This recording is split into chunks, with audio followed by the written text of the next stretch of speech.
and Taylor Hall. He came in and moved them all. 1-for-1, the deal's done. Bobby Mack let us know. Ryan Stromey lost it twice. Drake from Manning was not nice. 2 good picks, they went for Griff. Pete just had to go.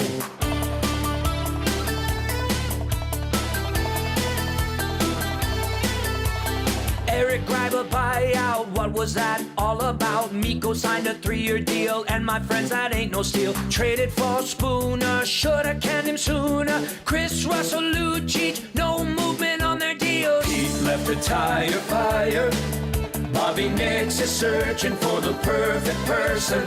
Pete left a tire fire. Now it's tough to do well when you're stuck in cap hell.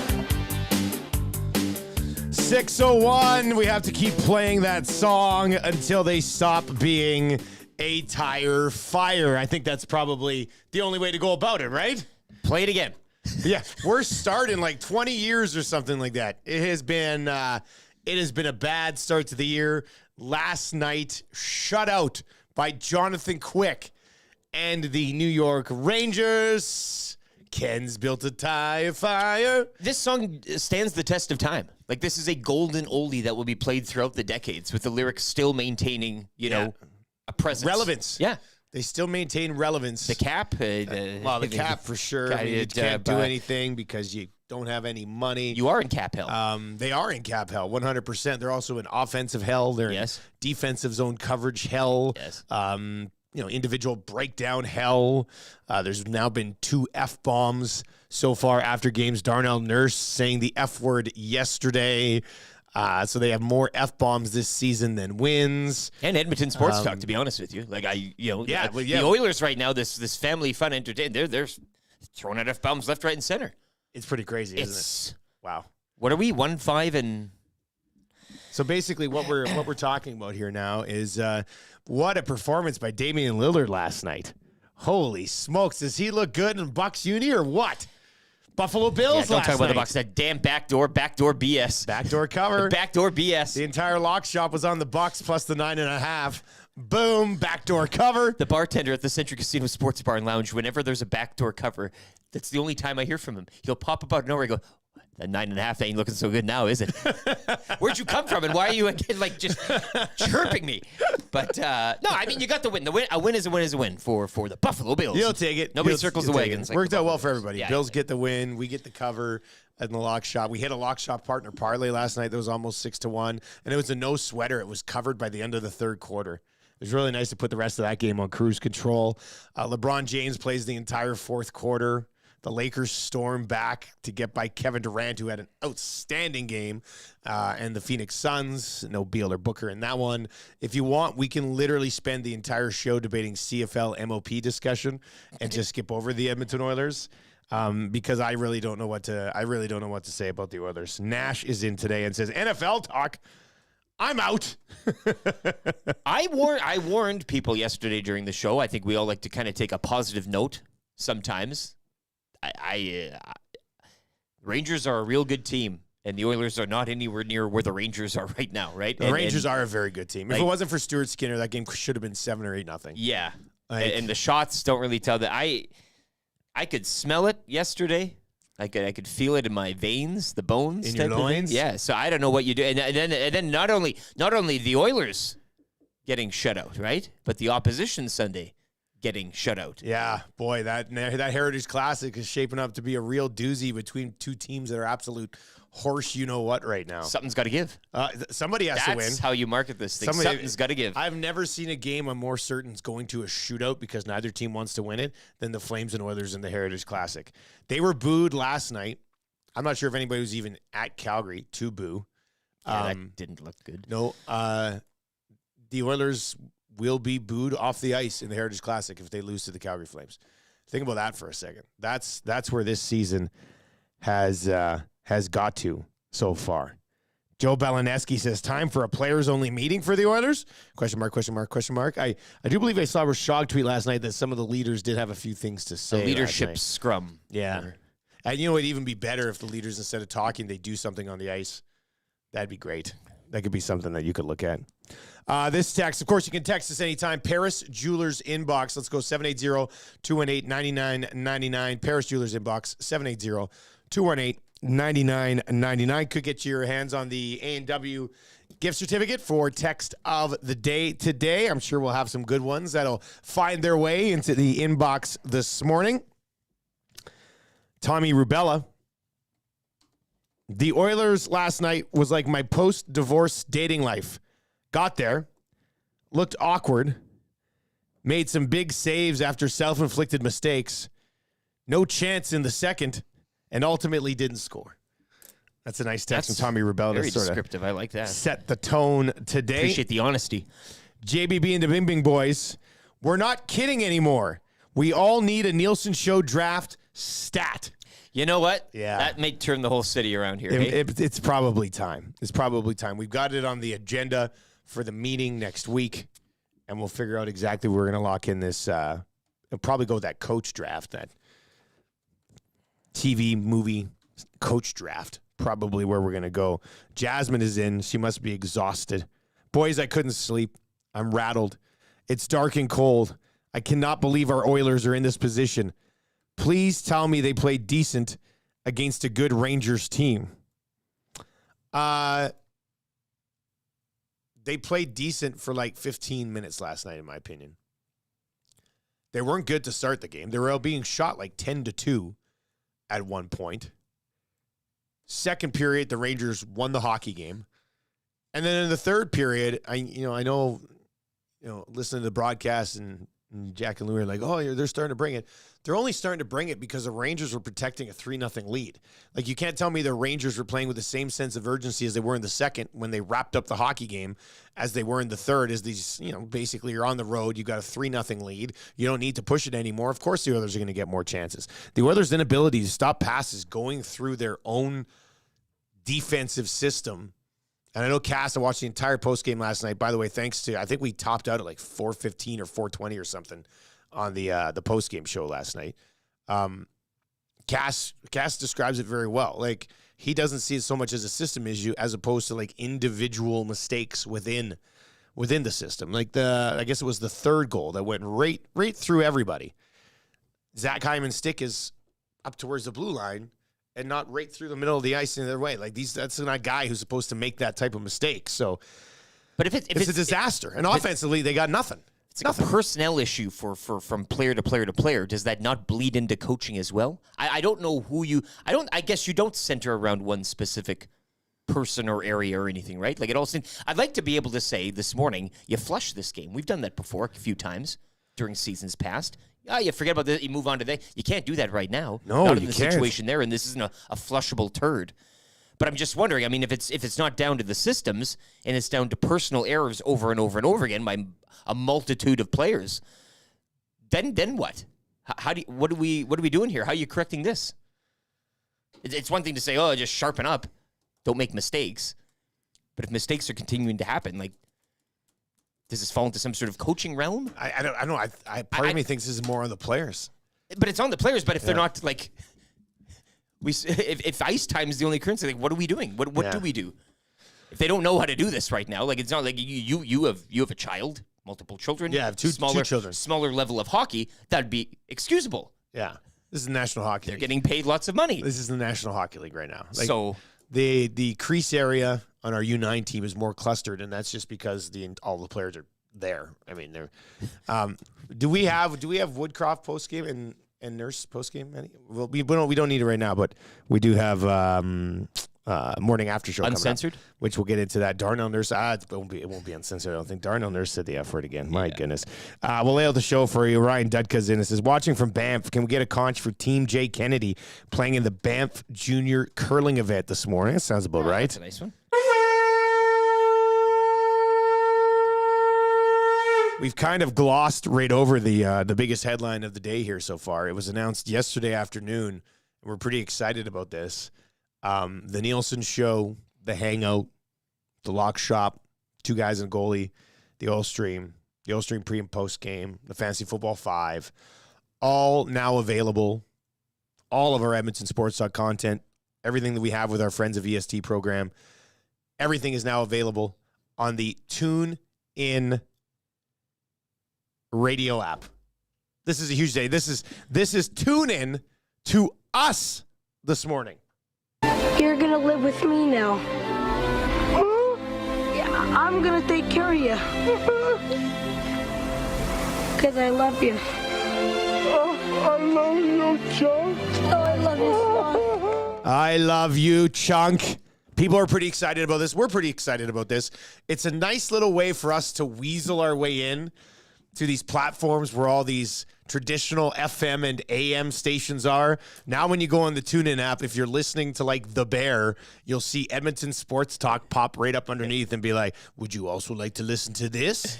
We're back. Great. Yeah. I can't wait till the TuneIn Christmas party where we show up. Yeah. You know, it's all these established radio stations. Hey, guys. I posted that Kevin James meme yesterday. That was a good one. I just love that little meme. Well job. Now, I know for some people, like, you'll be able to say, I know ever since we started. Now, look, I will say that if you couldn't figure out how to listen to us properly at EdmontonSportsTalk.com, it wasn't that difficult. However, the feed did sometimes, depending on which phone you were using, did have some issues. It should be 100% issue-free with TuneIn. So if you let us know if you're listening. If you're texting in this morning, you're listening on TuneIn, let us know. But you should be able to go. Like, I know somebody had their whole, like, they put it into their Alexa schedule at home. Did you see that one tweet? It was like, perfect. Wait, I guess on Alexa, you can have Alexa, like, wake you up and be like, good morning, Eric. Good morning, Dustin. Anyway, on the schedule, the fourth thing for Alexa to do in the morning was start playing Edmonton Sports Talk. Now, you should be able to do it on, Siri as well. Now, my Siri kind of sucks. But I'm gonna give it a go here, right? Let's see here. Let's see. Let's see. Siri and I have had some major issues lately. Did I tell you how she called Lando Calrissian Lando Curly season? Yeah. It's the funniest thing in our house right now. It's Threw still your a house running joke. into a loop. All right, here we go. Hey Siri. Play Edmonton Sports Talk on TuneIn.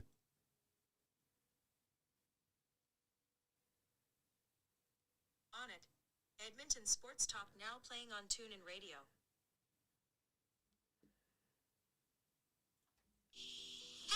There you go. So there's like a 30-second spot that runs before, and then you're straight into her content. It worked. It's that simple now. I like how she says, Yeah. when you ask Yeah. Very casual relationship the two of you have. Yeah, I mean, Siri's pretty hot, man. It sounds really hot, you know. So anyway, that's pretty big news for us. Just the beginning, but yeah, we've got our deal with TuneIn now locked in, so you can listen to us.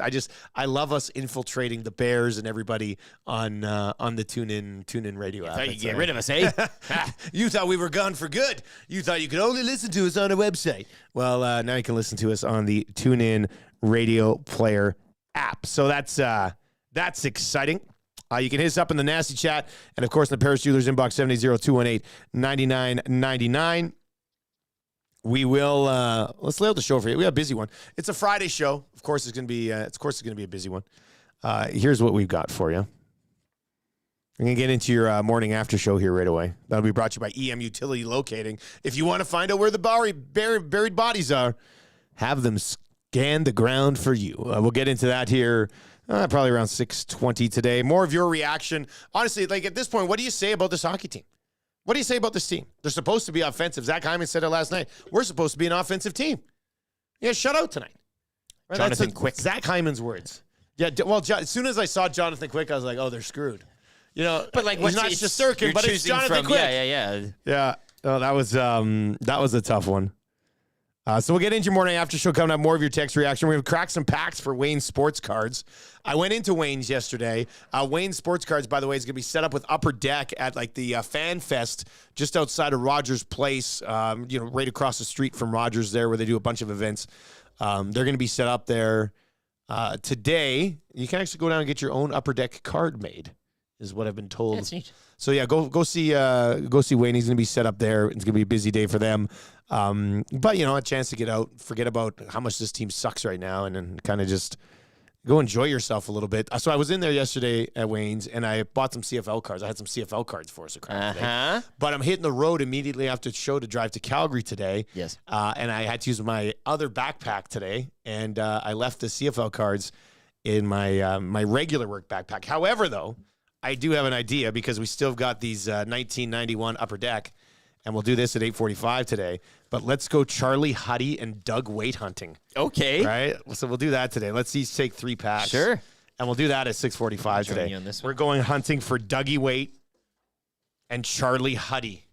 We'll do that at 6:45. Happy hunting. With Wayne Sports Cards. That should be fun. Just after 7 o'clock, if anybody's going to be able to get to the bottom of this, Mike Johnson. Mike Johnson will be your guy to get to the bottom of what is hampering the Edmonton Oilers right now. I also want MJ's because he's Mystic Mike. I want Mystic Mike's thoughts on a 41-game, I think they call it a suspy, a 41-game suspy for Shane Pinto for being involved in something sketchy as hell that they won't tell us about. They suspended for 41 games, which I guess was negotiated. Huge suspension. Which means if he wouldn't have gone along with the negotiation, he might have been suspended even longer. By all accounts, in the release, and the NHL doesn't want to say anything else about it. Big Heritage Classic coming up. But in the release, they basically said there's no evidence of him doing anything betting-wise with the National Hockey League. Now, I thought I don't know if it was Sarah Volley. Somebody was saying that there might have been like a third party sort of. Dreger was talking about IP addresses yesterday. Yes! That's what I like. We were like, hey, That's he's what on I it. like. Yesterday we He's started. going to Rick Westhead this thing. Like he's going to crack it all open it all up. Yesterday in the lock shop, we started with this story, and I bring in Huss, and I'm like, Huss, this is a pretty wild story. Hey, and Huss goes, I just want to know if he was picking winners. Like, that's all Huss cares about. He's joining you in the lock shop next week, right? Like that would be like Pinto's pick. Good news is we've signed Shane Pinto for his daily Pinto's pick until his 41-game suspension. He crushes is up. it. Yeah, Like but he won't pick NHL games.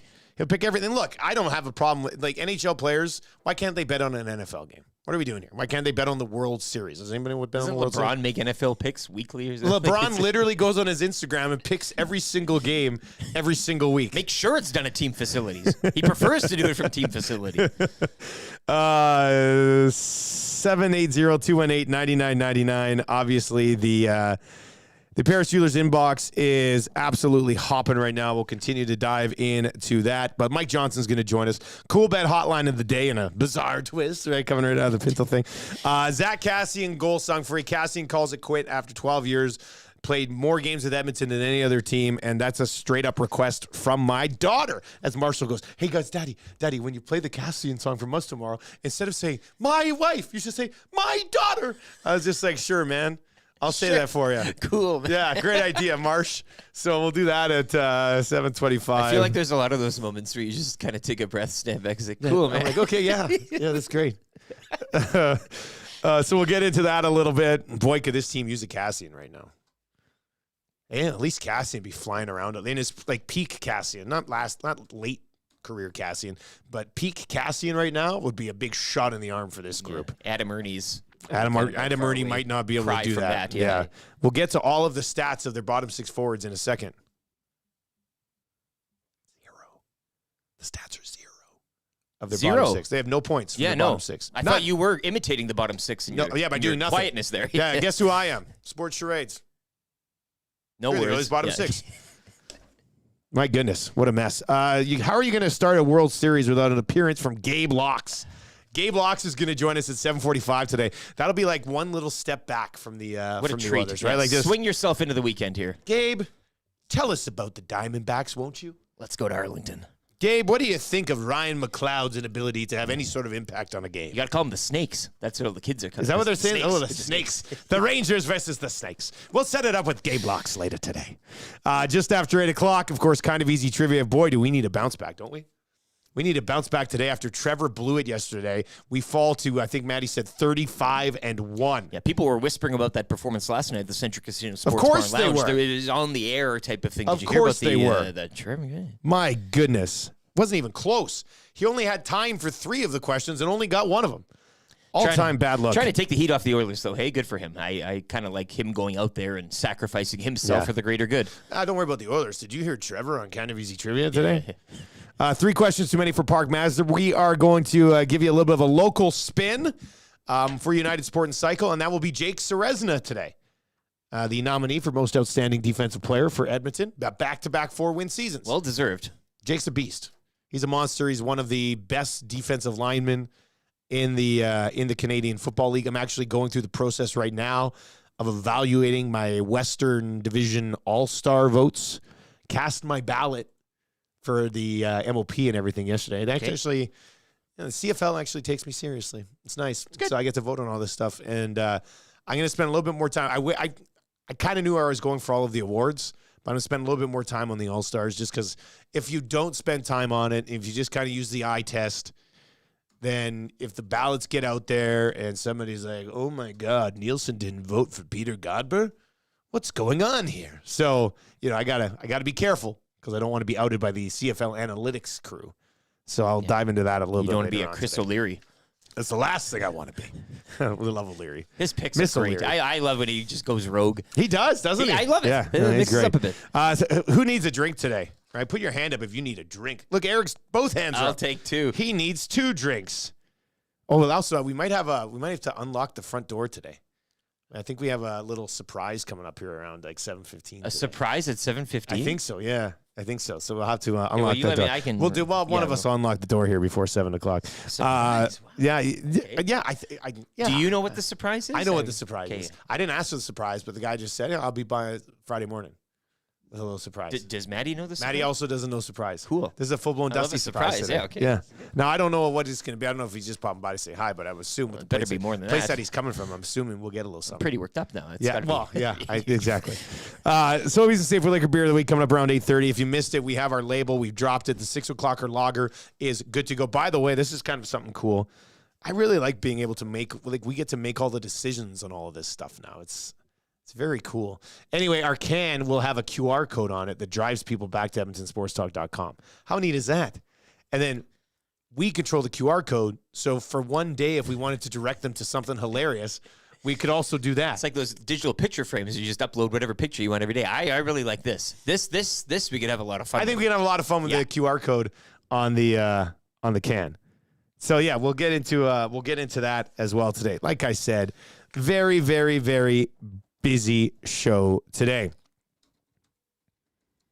Morning, boys. The Oilers are a tire fire indeed, but the real question now is who is the consensus #1 overall pick? Because that's where it's at. Thanks, Mark. We're not talking draft yet. doing that. We're not talking draft yet. Nacho Man is in and says, is it a stripogram? That'd be fun for a that's Friday. Surprise. Hey? One Friday a month. Maddie, Lieutenant Eric, your stripogram. I think that would be good. Hey, guys, is it time to start thinking about sending Brown down to the minors before his bonus kicks in? Would save us a couple of $1 million on the cap next year. I think it would save you $3 million on the cap next year. The weird thing is that I thought Brown was actually one of their better players last night. Also, Matthias Janmark has less finish than the offspring of Jesse Puljujärvi and Kyler Yamamoto. Like early in that game, Draisaitl put it on a tee, and Matthias Janmark could not get it done. Also, there are 2 players in the Edmonton Oilers right now who aren't in the minuses this season. One is Leon Draisaitl. The other is stalwart defenseman Cody Ceci. Okay. Who somehow isn't -4, -5, -8 like some of his other teammates there as well. Bouchard was a +0 last night, so there's some progress from Tuesday. Yeah, I guess you could argue. Bouchard was one of their better players last night. So I thought that was a nice bounce back from Evan Bouchard. Individually, yeah. No, We'll whatever. take Well, it. he still played a bunch. But I thought that was a nice bounce back from Evan Bouchard. So yeah, we'll continue to see how this. And this is an all-time bad start to the season. I don't know where they're supposed to go from here. Well, you whip the Flames Sunday, and that turns everything around. That gets you. McDavid rises from the dead, a la The Undertaker. I don't know if the likelihood of that or of unveiling him. Well, this is the other thing. Here's what's happening, right? McDavid's coming back. They haven't announced it yet, but Jay Woodcroft said he had a good day yesterday. His parents are flying in. His parents are flying in. Stauffer was talking about how they did the release at 4:45 on Sunday, and a week would be Sunday at 5 when the puck is dropped. So that's a week, 1 to 2. Stauf's the on best. the nose. Future on the Nielsen nose. show guest Bob Stauffer. So we've got the time. We've got the folks flying in. He's gonna play, but Don't. No, but like this is the thing. I know where you're going. Whether or not he's ready, he's going to play. So when you're watching that game on Sunday, And I think Woodcroft was asked about it last night with McDavid on the outdoor ice, and Woody said he hadn't even thought about it, but he has had to have think about. You have to think about that. Hold your breath the entire Heritage Classic, because you just never know on the outdoor ice, especially in a game that could be nasty between the Oilers and the Flames, because they both suck the big one right now. I don't want it. Like, just I just. I worry. like, if there's one, like, that's the thing. You don't necessarily need a McDavid if you're playing this Flames team, right? You should be able to argue today that the Oilers still, given the record and what they've shown, they should still be able to beat the Calgary Flames.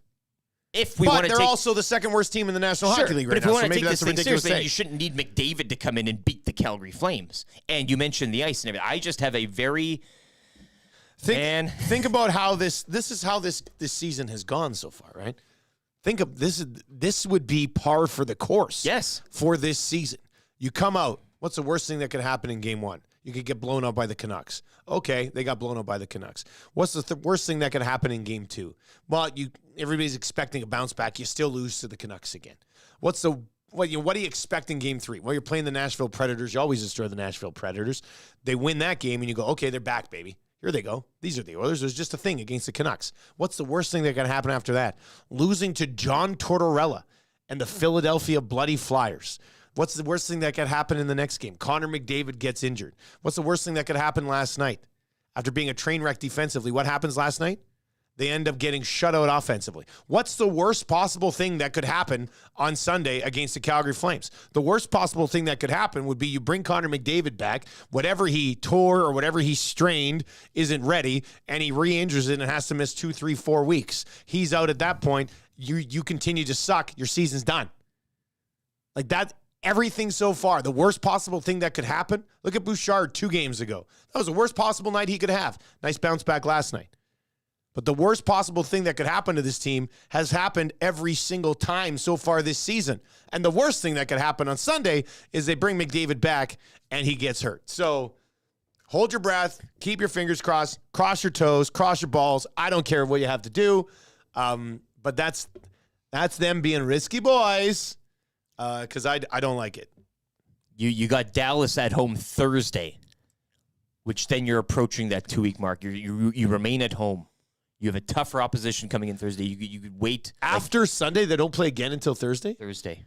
Well, then why wouldn't you give him you another day you can't, and you get 5 days out of it? Or you say, or you could, what they'll probably try to justify is, well, give him a game and then he's got like 3 more days to recover, which is not how you handle injuries.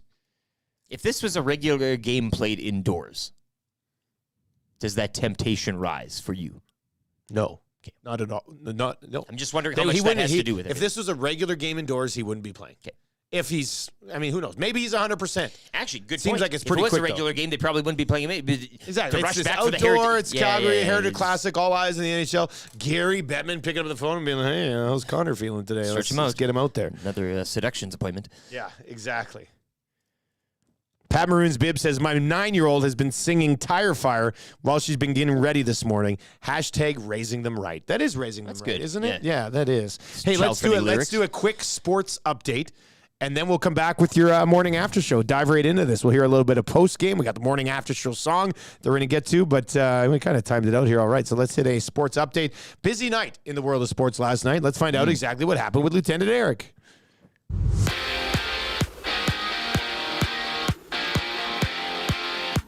Oilers dropping their record to 1-5-1 to begin the season with a 3-0 shutout at the hands of the Rangers from Rogers Place. Oilers remain winless on home ice and will get set to host the 2-5-1 Flames. Heritage Classic goes Sunday. Flames also falling at home last night. Shutout 3-0 by the Blues, while Colorado and Boston perfect no more. Bruins fall to the Ducks 4-3 in overtime, while the Penguins would shut out the Avs 4-0. Week 8 in the NFL kicked off as the Bills would hang on to defeat the visiting Bucks 24-18. Buffalo improving to 5-3, the loss dropping the Bucks to 3-4. Lakers over the Suns, 195 in NBA action. Kevin Durant, 39 points in the loss, while Damian Lillard, 39 in his Bucks debut. Milwaukee over Philly, 118-117. The Raptors, they're in Chicago tonight to take on the Bulls in one of 10 games around the NBA. CFL regular season comes to a close this weekend. Stamps host the Bombers tonight. Edmonton Sports Talk's Dustin Nielson will have the call on TSN, kickoff 7 o'clock. A doubleheader tomorrow features Montreal at home to Hamilton while the Argos visit the Red Blacks. Golden Bears and Pandas hockey are on a bye week. The Golden Bears football team will round out the regular season tomorrow afternoon from Foot Field against UBC, kickoff at 1. Oil Kings on the road tonight. They visit the Medicine Hat Tigers. The club return home tomorrow night to host the Portland Winterhawks. And Game 1 of the World Series tonight from Arlington between the Diamondbacks and Rangers.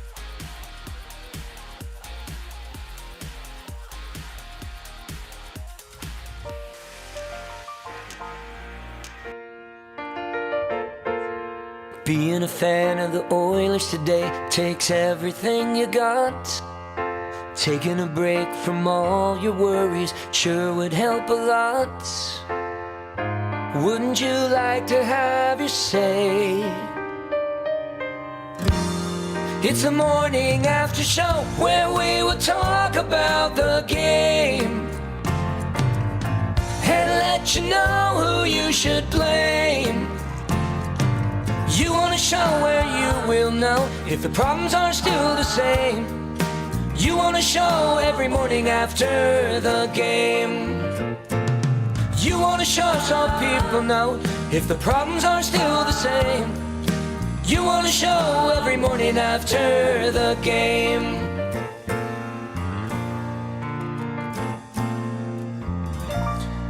Yes, you do want a show every morning after the game. Na, na, na, na, na, na. Brought to you by EM Utility Locating. Visit them at emutilitylocating.com if you are looking for anything done underground. They're scanning concrete. They're doing a bunch of different things over there, and you got to be safe, right? If you need to dig a hole somewhere, whether you're a big company or somebody who's just looking to find out what's going on so they don't get electrocuted, like this is you with Utility Locating. Oh, nice digging. Oh, this is really safe because they told me what to do. This is you without EM Utility Locating. I'm just going to dig right here.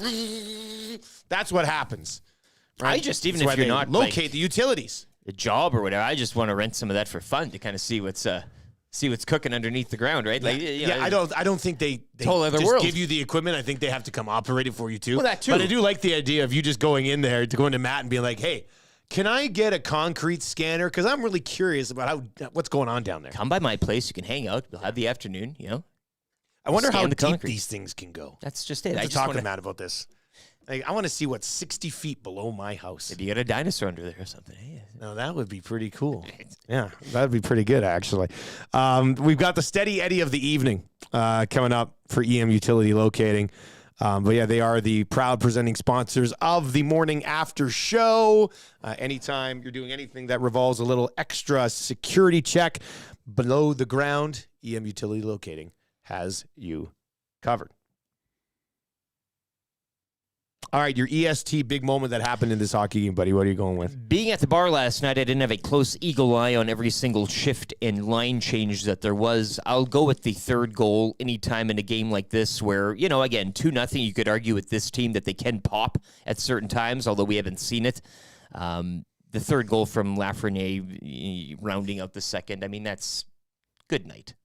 I know that there was a fourth directed in that wouldn't count.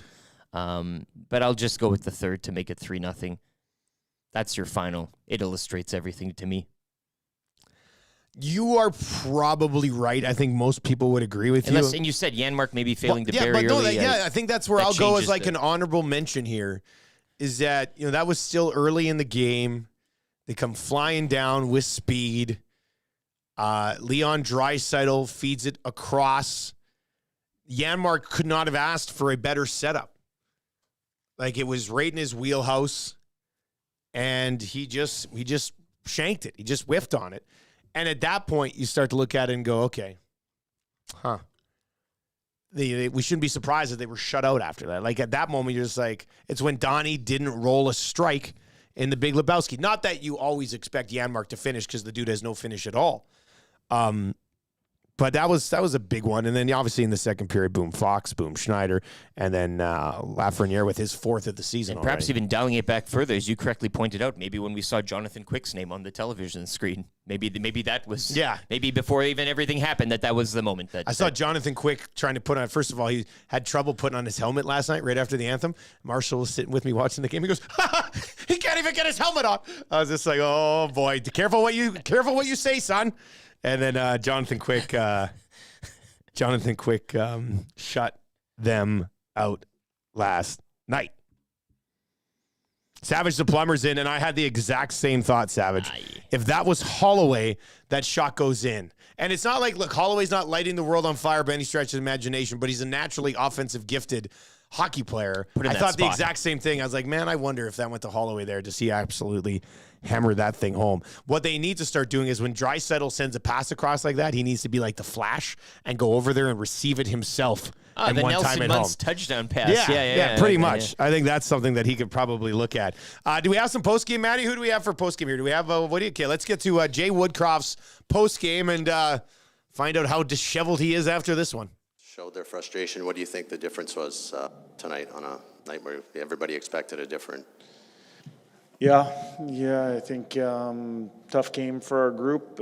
Certainly we're in the mud puddle right now, and the only way out of it is to work your way out of it. And I thought tonight there was moments, where we were waiting for something bad to happen. And through experience, I know that the only way you come out of something like that is through working. I thought in the third period we pushed back a little bit, but it was too little too late and not good enough tonight for us.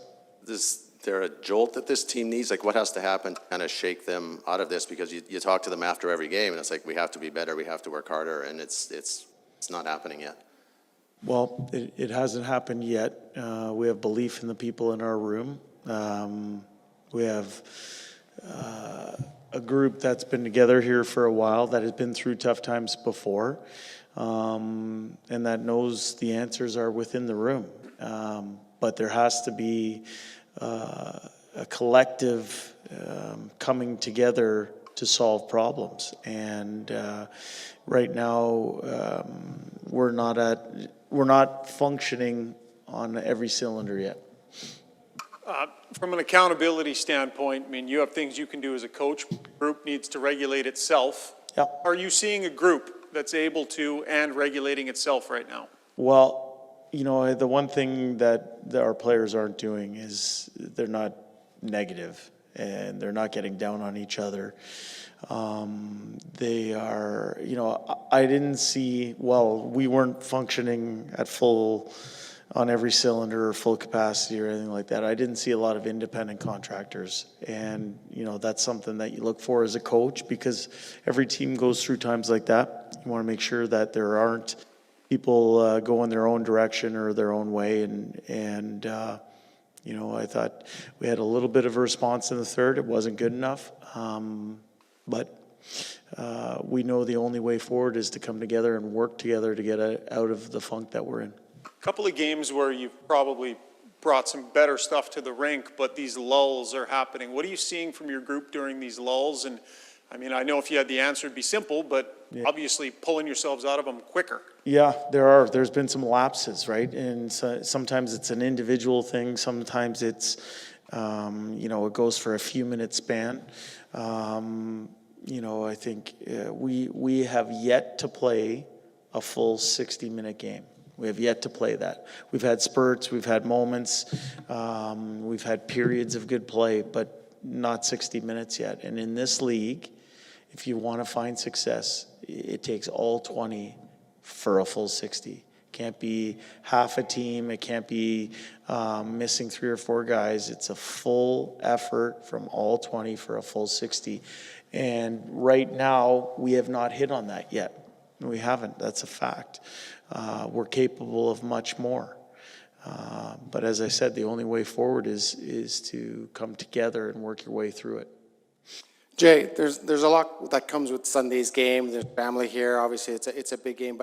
But now do you look at it, the guys can be maybe more focused and make that kind of a turning point in their season? There's it's something different than it is in a regular season game. Yeah, that's what we're going to hope. I can tell you that as a coach, I look at that as 2 points that are on the table. And right now we're in search of 2 points. Not 1 point, not 0 points. We're in search of 2 points. So the way I've always thought of that game is that I would deal with it when we came to it. The first 7 games of the season are done. Our focus is on game 8. It is outdoors. There is going to be a lot of excitement in the city. It's something different. Our hope is that maybe that is something that jumpstarts us, that gets us all on the same page here and working together to try and find those 2 points that I was talking about. Can it still be as? All right, there you go. Find those 2 points that he's talking about. It's all about the 2 points. They only have 3 points so far this year. The one thing in there, and this is coach speak, and we're cruising along here in your morning after show brought to you by EM Utility Locating. But we have yet to play a full 60 minutes. I hate just say your team's been garbage consistently so far this year. So basically what you're doing, like, these guys have one job. It's just show up and try as hard as they can for 60 minutes. Play 60 minutes. So it sounds like so far this season, this entire team has not been able to come to work and complete their job once yet. 7 games in. Once. Like, it's extremely frustrating. And we'll get to a few more overall bigger picture things on this. You can text us anytime at 780-218-9999 as we continue to work our way through the EM Utility Locating morning after show. Super stat of the night, Rick. What are you going with here, buddy? I mean, look, I don't know if I've, doing all these morning after shows with you over the years, I don't know if I've seen as many zeros.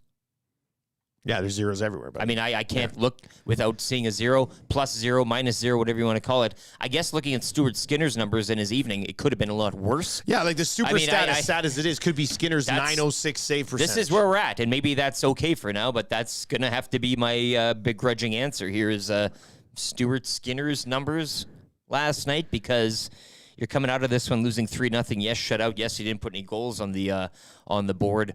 But I mentioned yesterday, too, like I would have been okay with a loss last night had you seen effort, had you seen a close, 4-3, 3-2, battling, that type of thing. So you can talk about the skaters and everything, but I guess Stuart Skinner, showing up a bit and making it a 3-0 final as opposed to a 5 or a 6. If we're looking for, glimmers of hope in last night's game, I thought it was that Stuart Skinner was very good. I mean, look at the goals. I can't blame him on them. Haven't been able to blame Jack Campbell on many of them lately either. They are giving up way too many gorgeous opportunities because of self-inflicted play, whether it be defensively on the rush or defensively once teams get set up. Like, it's brutal. 4th star of the game last night. The 3 stars last night. Jonathan Quick rolling into Rogers Place, stopping all 29. Adam Fox, your 2nd star. Artemi Panarin with a couple of apples last night. He's your 3rd star in this hockey game. Lieutenant Eric, who's your 4th star? I guess from an Oilers point of view, you go back to Skinner. I guess I could make a case for a few Rangers here, but don't really need to go down that route. I'll give it to Skinner. Again, basically what I said as well for the superstat. Without him, last night's maybe, visually speaking, a lot worse. And I know 3-0 is nothing to celebrate or anything such as that, but, if they would have given up 5, 6, or even a 7, again, twice in a week when you've already given up an 8 to Vancouver. I mean, is it the inability to score, or is it the giving up the goals that's the issue? And I don't know. Skinner will be the 4th. You go to him for the stats. It's the lone bright spot last night from the Oilers. Last season, this team didn't even really, give up 3 goals or less that often.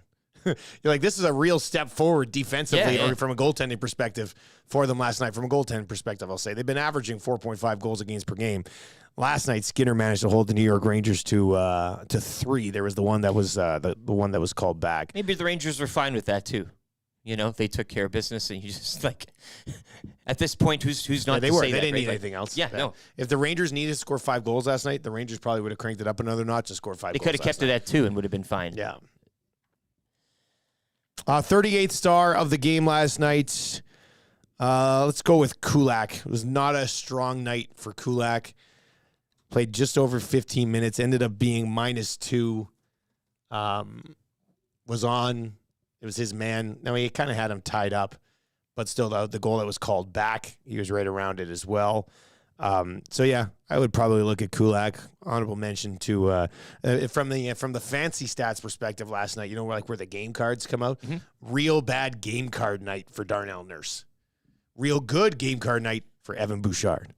So I'm not 100% sure exactly what that means. So Nurse will have a better game Sunday, and Bouchard will regress. Yeah, that's right. I guess. Matt, you got Nurse just sitting there? Let's just hear from Darnell Nurse. Here's what Darnell Nurse had to say last night. Veteran perspective on this game and maybe this season. What's kind of your take on tonight and maybe what's been not going right for the team? Yeah, it's kind of a image of our season so far. Third period was good, but we didn't play good for 40 minutes, so can't win in this league. If you're not bringing 60-minute efforts, it's as simple as that. So we have to reset. Can't feel sorry for ourselves. We can move on. What's the dialogue in here among you guys? Holding each other accountable as a group, those sorts of things, Darnell. Yeah, we got to be better, to a man. That's as simple as that. That's the dialogue. Everyone knows. It's easy to point fingers and whatnot. I mean, we got everyone just look in the mirror at this point and be a whole lot better. And is that something that, as a leadership group, the idea that it's up to each individual? You know what I mean? I mean, you bring your individual game as a group, and collectively, that kind of takes you to the next level. So we all got to be better. There's this idea that it's a D-zone system or a D-core, or you look at the 3 zones and problems beyond just the defensive zone. Yeah, I mean, I've been here for 9 years, and it's always the D. So, I mean, for us, we do have to be better. We can't be relying on our goaltenders to make 5, 6 2-on-1 saves a night. Can't be, putting our partners and goalies in bad spots. But at the same point, there's 6 guys on the ice at all times, and we got to be out there helping each other. It's hard to score goals in this league. Zach just talked about the fact that maybe the will or the work ethic at times just isn't quite there to get that done. Are you sensing that, and how do you get that out of each other? I mean, we continue to push each other. I think that's, look around our room. This is a very, very hard-working group. This is guys that come in each and every year, push themselves as hard as they can to get themselves in the right mind frame and right physical set. But we got to bring that on a nightly basis. And through the first 7 years, we haven't done that. All right, there you go. That's Darnell Nurse. They did silent out the F-bomb there. That's good because this is a kid-friendly show. So we managed to do that. Didn't probably bleep out the to a man, though. Yeah, we did get one to a man count in there. That out, to a man. Boom. Got it. Check that box. I don't know if it's a great look for Darnell to say, I think he was trying to mock everybody, blaming the defense all the time. But when he said, I'm been here for 9 years and it's always on the defense. Well, if it's always on the defense, you've been here for 9 years. Let's try to move past that maybe at some point. Because, kind of tying yourself into some defensive struggles there. Let's get to your EM utility locating Steady Eddie of the evening. And, this is, I don't think we're going to give some credit here to a guy who bounced back. And I don't think he will be the Steady Eddie of the evening very often. Okay, yeah. But Evan Bouchard played 20 minutes last night, was not a minus player in this hockey game. Now, the Steady Eddie is supposed to, you don't have to put up a bunch of points or anything to be the Steady Eddie of the evening. It's just kind of that safe player, the guy who might have been actually a little underappreciated last night. I think you can make a case that Bouchard was the steadiest Eddie on the ice for the entire team last night. An encouraging bounce back. Yeah. Something to take and move forward. A nice bounce back. It was funny because they didn't have a lot of power plays in this game. And everybody was like, oh, man, Bouchard's been bumped down. He ended up playing the most out of anybody on the blue line last night. I think who played more than him, Nuge and Draisaitl overall. So not going to be a regular Steady Eddie contributor, I don't think, Evan Bouchard, but you might as well give him his cookies, I think they say, after last night's Steady Eddie performance. Morning After Show brought to you by EM Utility Locating. if you're doing anything that requires knowing what's beneath you, these are the guys to call. They'll take care of you. www.emutilitylocating.com. Once again, thanks to Matt and he's got a small crew over there too, just like us.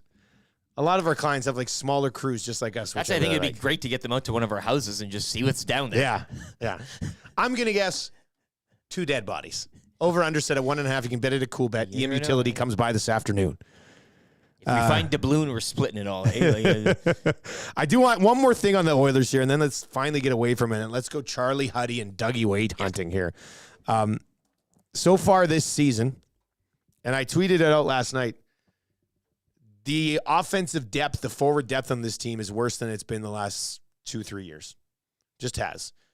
Their mismanagement of the salary cap has forced them to cut some guys that you wouldn't have wanted them to cut. Or trade or release or however, unsigned, didn't resign. Dylan Holloway, 0 points. Ryan McLeod playing 15 minutes of absolutely nothingness every night, 0 points. Derek Ryan, 0 points. Adam Ernie, 0 points. Matthias Janmark, 0 points, despite having an opportunity to actually play with some talented hockey players. Connor Brown, 0 points. I know Fogle started in the bottom 6, but he's done his production since he moved up onto the news line. Like, their bottom 6 has literally not pissed a drop. Nothing. Like, I'm just even looking at other ways they may have possibly contributed. Matthias Janmark took 2 horrible penalties. Adam Ernie had a fight. Derek Ryan hasn't been in the penalty box, hasn't, got physically engaged in any way. Ryan McLeod is -3, playing 15 minutes. Ryan McLeod has 5 shots on goal in 7 games. There's a lot of different things that you can be frustrated with about the start of the season, but how does an entire bottom 6 not produce a single assist somewhere along the way in 7 games? That right there is concerning. The tale of 2 teams that wear the same jersey. Correct. That's right. All right. We got Mike Johnson coming up. He's going to try to help us sort of sort through this god-awful mess that we're watching with this hockey team right now. But let's dive into the crack pack here for Wayne Sports Cards. So we need this.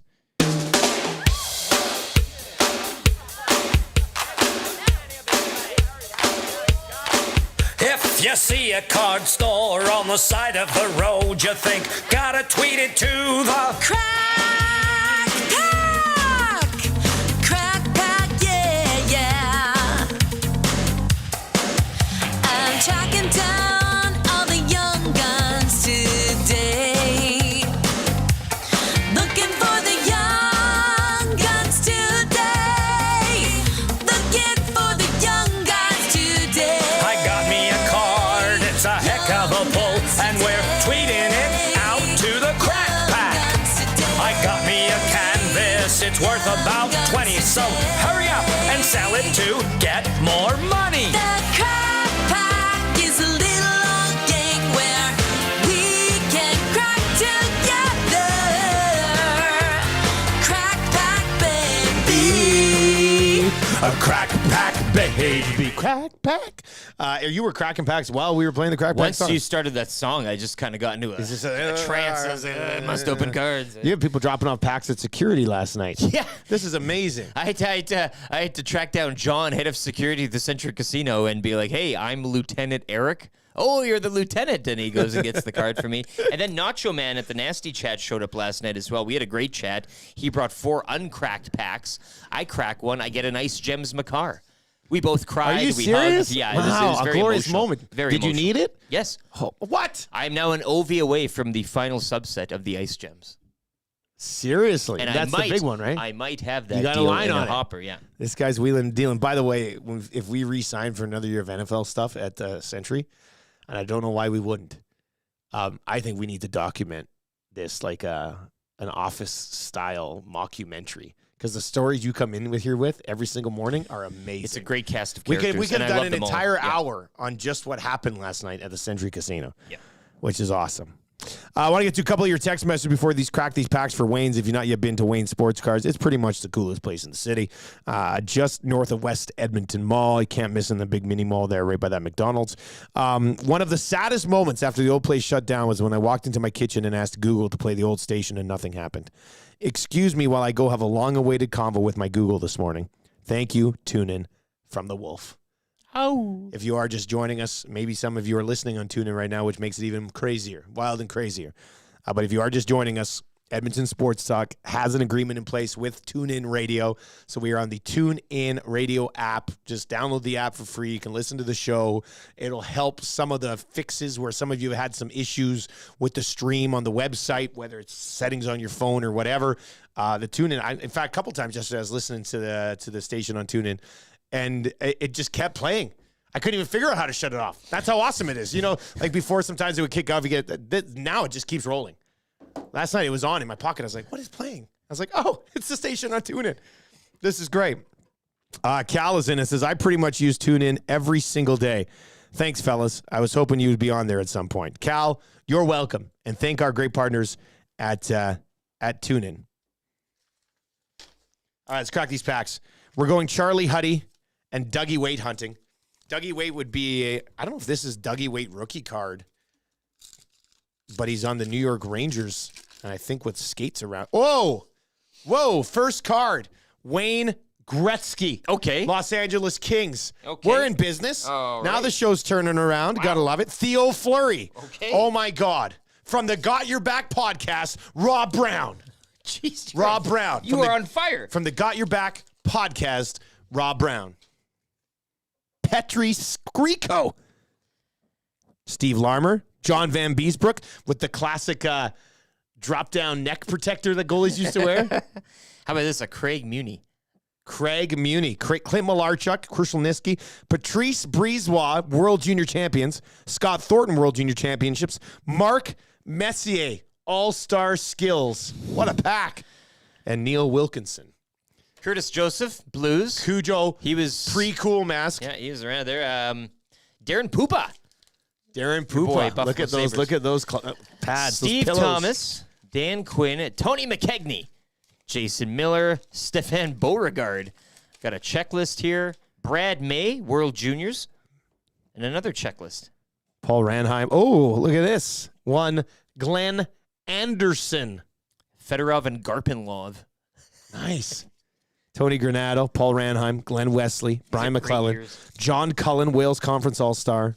Peter Ing is in the house. Old Bobby Clark, Mike Ridley, and Kevin Hatcher. Come watch. Oh, I got the is that- reflective. Is that Wayner? Who is it, though? No, It's I think it's nothing Brett on the Hull. back. It's Brett Hull. Gary Volk. Brett Hull hologram. Got like that. That was Great, ahead of the right day. here. Christian Got one more pack. Rutu. I had a pog of Christian Yeah, Rutu. who didn't have a pog of Christian Rutu? Rob DeMaio, Trevor Linden, Sergei Makarov, Randy Carlisle, Joey Kosher. Oh, here's one for you, Patty Waugh. Oh, I'll take Take that it. one. Yeah, thank you, Patrick Waugh. Oh, then a In World the white Juniors- pads, too, World I Junior know. champion. That's a nice. Oh, the whole team. whole team. Neil Broughton, Al McInnes, one Steve Smith of your Edmonton Oilers. 2 minutes are being stupid, Stevie. Kirk McLean. I used to love this Kirk McLean card. Look, his pads are together. His big black Vaughn He had a pillows are good together. look, man. He did have a good look. Tim Chevelday, Jason Marshall. You know where Jason Marshall's from? Cranbrook, British Columbia. right on. Hometown pull. Felix Potvin. Look at this Felix Potvin card. Not near as cool as he looked in the National He Hockey needs his mask. How did Felix Him and any Potvin? other mask, a red mask. I know everybody keeps saying, "Hey, you need to get the crack pack camera." We could definitely do that. Yeah. And eventually, we're going to do breaks and beers. It's going to be a fun little Ally spin-off. Afraidy. Felix Potvin, Cam Neely All-Star. No Charlie Huddies. Jocelyn Lemieux. Bubba Damn, Smith, really thought we'd pull Charlie Huddy today. Ryan Trottier. I like this year. This is a great. This is a great time to crack. It is. Like it's a good. It really is. We needed this. I think everybody needed this morning. Norman at Combine saying, smash that likes up. Actually, that's a good point, you guys. We've hit over 200 each of the last 2 days. We're sitting at 57 smashes right now. So hit that up. Let's crush that button. Keep 200 that by thing rolling. 8. 200 by 8. On a Friday morning. On a we Friday need morning. to kind of get things going That's a again. really good Getting point. The Weekend Heritage Look, Classic. you know what's weekend, really I going to get this show turned around, man? Cassian goal song in about 20 minutes. That'll get things fired up. but we have a deeper dive to get into on the Edmonton Oilers in just a moment. This text in, Paris Jewelers inbox, 780-218-9999. I just got TuneIn, turned it on, and there you are talking about the TuneIn app. Nasty inception. That went in from Evan today. It's crazy listening to you guys crack these ones. That was right in my card collecting wheelhouse. That's nice. I can literally picture all the names on these cards I had in binders as a kid. You know what's better than that? I've got them in binders as an adult. I've got this whole set already complete, which is fun. And shout out to the packaging as well. Very strong. Oh, good, strong. I mean, you could, if you wanted to recycle it, you could wrap your sandwich in it for lunch. You could wrap a small it's good sandwich as foil. in this. Yeah, you could barbecue with it. Guys, through 7 games last year, the Oilers were 4-3 with 25 goals for and 21 goals against. This season, 17 goals for and 29 goals against. Woof. Yeah, that GD is not looking too good. Not right now. Not right now. Let's get to a sports rewind. Mike Johnson is going to join us. He'll try to dissect this thing, and we also want Mystic Mike's take on Pinto getting pinned and suspended for 41 games. Let's get to a sports rewind with Lieutenant Eric. MJ's coming up.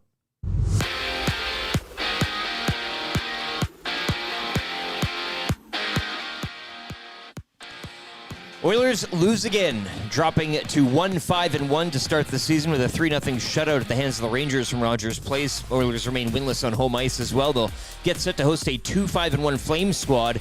Heritage Classic will go Sunday. Flames also getting shut out last night on home ice, 3-0 by the Blues. Elsewhere, Colorado and Boston are perfect no more. Bruins losing to the Ducks 4-3 in overtime, while the Penguins would get shut out by the Avalanche. Penguins would shut out the Avalanche by a score of 4-0. Week 8 in the NFL kicked off. Bills hanging on to defeat the visiting Bucks 24-18. The win moves Buffalo to 5-3, while the loss drops Tampa to 3-4. NBA action last night saw the Lakers defeat the Suns 195, while Dame Lillard had 39 points in his Bucks debut. Milwaukee squeezed out a win over Philly 118-117. Raptors visit the Bulls tonight in one of 10 games around the association. CFL regular season comes to a close this weekend. Stamps host the Bombers tonight. Dustin Nielson has the call on TSN kickoff at 7. A doubleheader tomorrow features Montreal at home to Hamilton, while the Argos visit Ottawa. Golden Bears and Pandas hockey have a bye week. Golden Bears football team will cap the regular season tomorrow afternoon from Foot Field. They're up against UBC, kickoff 1 o'clock. Oil Kings on the road tonight. They visit Medicine Hat. They're back home tomorrow night to welcome in the Portland Winterhawks. And Game 1 of the World Series goes tonight down in Arlington between the Diamondbacks and Rangers. First pitch, 6:05. Sports update for Universal Rewind. Just as F1 teams rely on the box call to ensure their cars remain competitive, your industrial operation can benefit from a proactive approach to maintaining your electric motors. Contact Universal Rewind today to ensure your podium finish. The Nielsen Show featuring Lieutenant Eric. Only on Edmonton Sports Talk.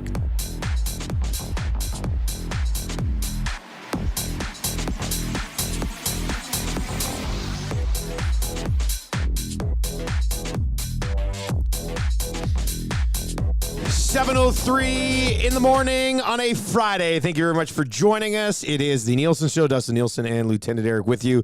Coming at you hot here from the Popeyes Louisiana Kitchen studio. If you need to get your life back on track after another Oilers loss, we suggest you do it with a ghost pepper chicken sandwich. Absolutely delicious. Don't even have to leave your house. DoorDash, skip the dishes, Uber Eats. You get sweat all the bad energy out of you with get that some mac and sandwich. cheese, get a bevy in you. You'll probably end up being Get the platter. Okay. Mac and cheese. You can go platter. You're okay. This guy doesn't mess around. Yourself He's got a big stomach. He's got a big stomach. We got your Cool Bet hotline of the day coming up. More of your reaction to the Oilers starting the season as poorly as they have. And we'll set up the World Series with Gabe Lacques coming up a little bit later on today. Our next guest, our first guest of the day, is Mike Johnson from TSN, brought to you by ProAmSports.ca, your go-to source for new Oilers Heritage Classic gear, from jerseys to hats and everything in between. They've got you covered. Visit them in store on Santa Barbara Trail, 1 block north of Yellowhead, or online at ProAmSports.ca. You want any nice framing done, you can get that done at ProAm as well. MJ, good morning, buddy. How you doing? Better than the Oilers, better than the Flames, better Holy than hockey smokes. in Alberta. I don't even know. I think at some point, we understand slow starts and we understand disjointed play, and all teams go through it. And it's not, teams will go 2-5-1 throughout a season, but to start the year and to have it be as public and sort of scrutinized and dissected as it's been in Edmonton, and then have them react to McDavid's injury and their struggles with 2 games, which were not, like it's one thing to play bad, but when you call attention to it and you demand more, if you're a really good team, you expect like more will come, and it will eventually. But I'm just surprised that it didn't the last 2 games. And I guess you give the Rangers credit, but Edmonton didn't have a lot of chances to score in that game. It's not like Shesterkin had to be ridiculous to win the game. It's surprising, and I don't know if it's good or bad news that they're playing Calgary. I don't know if it's good or bad news that the Heritage Classic is on right now, because it's probably not the moment you want the whole hockey world descending on your town and evaluating your team, because I would imagine it's pretty tense. There's about a 50% chance they get booed out of Commonwealth, just like the football team lots over the last 3-4 years. So, if anybody's look, if there was ever a remedy for this, it would be a struggling Calgary Flames team, you would think, in front of 40,000 or however many are going to be there for this game. But you mentioned these last 2 games without Connor McDavid. Like the game against Minnesota, they were an absolute train wreck defensively, completely fell apart. Last night, it was the other way where, actually, they weren't great defensively. Skinner was excellent last night, but they couldn't generate anything offensively. And without Connor McDavid, I get it. He's the driver. He's the best offensive player maybe in the history of the game. But still, this is a team that has a Vander Kane and Leon Draisaitl and Ryan Nugent-Hopkins and Zach Hyman and a bottom 6 who literally have not combined for a single point yet this year. Offensively, they have to be able to generate more, don't they? They do. I mean, I get it. McDavid's great, and he makes everyone around him great. But the other players are NHL players too. Like they should be good enough and certainly take on the challenge that in the short term, like, okay, we get it, McDavid's not here, but we gotta do something. We gotta be able to create something. And power plays, I get it. Everything's better with McDavid. Everything's better, but it's not like the other guys should. Like, got Leon Draisaitl on the team. Like, isn't he like the 2nd or 3rd best player in the world? 2nd or 3rd best offensive player in the world?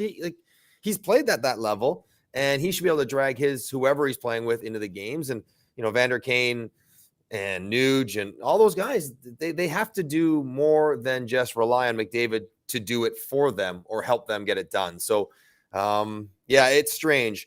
Like, not creating offense, that's troublesome, because that's a lot, seemingly talent and personnel. But the game against Minnesota where they gave you think after McDavid goes out, you think that would have been the game we're locking it down. It might be 2-1. It might be low event and boring, but that's how we're going to play, because we're going to need to show that we can play that way. With our goaltending, maybe we need to play that way. And without our offense, maybe we have to win lower scoring games. And that was not even close to being good enough either. So it's if it's not one thing, it's the other, or likely it's both right now for Edmonton. And so it's almost like, where do you begin? Like, where do you begin to turn this around? And to me, it's like, we got to just not ask our goalies to be so good and be comfortable playing and like be the New Jersey Devils of 95. And maybe it's 2-1 and work your way from that into what you really are, which is not the New Jersey Devils, but have that sort of mindset. We just have to be way better defensively and then see what we can do offensively. We had Chris Joseph in on the Hangout, the show that's on after ours here at Edmonton Sports Talk yesterday, and I was listening to him. I was out driving around. Him and Gager were chatting with Matt, and Joseph said, what I think they need to do? They kind of need to lock one down. They need to go out and win like a 2-1 hockey game. And then on Two Guys in the Goal yesterday, I asked Gager, I said, but are they capable of it? Like, I don't know if they're capable of doing that, but I mean, a professional hockey team should be capable of playing sound defense for one game to try to get off of a slump like this, right? You just said it, right? If you're the bottom 6 guys, you're not scoring anyways. Yeah. It's all you can really focus on is like not getting scored on and trying to even out the ice. And yes, that's not maybe the personality of the best players is to play great defensively. But I've always said, if you're a high-end offensive player, if you want to be committed to it, you can be a very good defensive player because you're smart and you can skate. And if you're smart, you can skate, you can play defense if you really want to. And so maybe the issue is on defense where it's not, it was, we thought it would be plug and play after Ekholm got back, right? Ekholm and Bouchard were so good, and it kind of allowed Nurse and Ceci to be what they were going to be, and the third pair could be what they were going to be, and it would be fine. And it's been anything but that. It's been sort of back to where they were, where it's all scrambly, and Bouchard's really taken a tough start and a hit to his confidence. You can tell he's not feeling great about his game right now. So There's a lot to unpack, and I'm sure they're trying to do it every single day, but you got to find a recipe. Like with or without McDavid, you need to understand, Kate, this is our foundation. This is how we win games. And you have to be able to apply that. And if one part of that game's not working perfectly, we're not scoring the way we want. McDavid's not here. You always need, like, this is not 83. Like, you can't just let's just go score 7. Like, that can never be the attitude, because that's not how the league works. The other teams are too good. The other goalies are too good. And they need a foundation of, we're comfortable playing at low scoring. And for good reason, I don't think they're very comfortable with that thought right now. Well, yeah, I was going to follow up with that. Like, I think in the last few years, we've sort of identified the Oilers' identity as a team that'll outscore their issues and have really good regular seasons. And now, they haven't been that so far this year. Now, their one game that they did win, they scored a bunch of goals in. Mm-hmm. But what would you say would be the identity of this team so far this year? This year? I mean, the identity is... Is MJ muted? No, it's me thinking. I think, Mike, I think we lost you for a second. Yeah, you got me? There you go. Yeah, we got you now. Okay. Yeah, we got you now. Well, it was nothing. He said nothing. Yeah, That I was going to say, perfect. The identity of the team is a bunch of nothing. I said, I'm not muted. I'm struggling to find an answer. What's the identity of this team? Well, maybe like that you don't know, or that they don't know. You're like, they seem so disjointed. Yeah.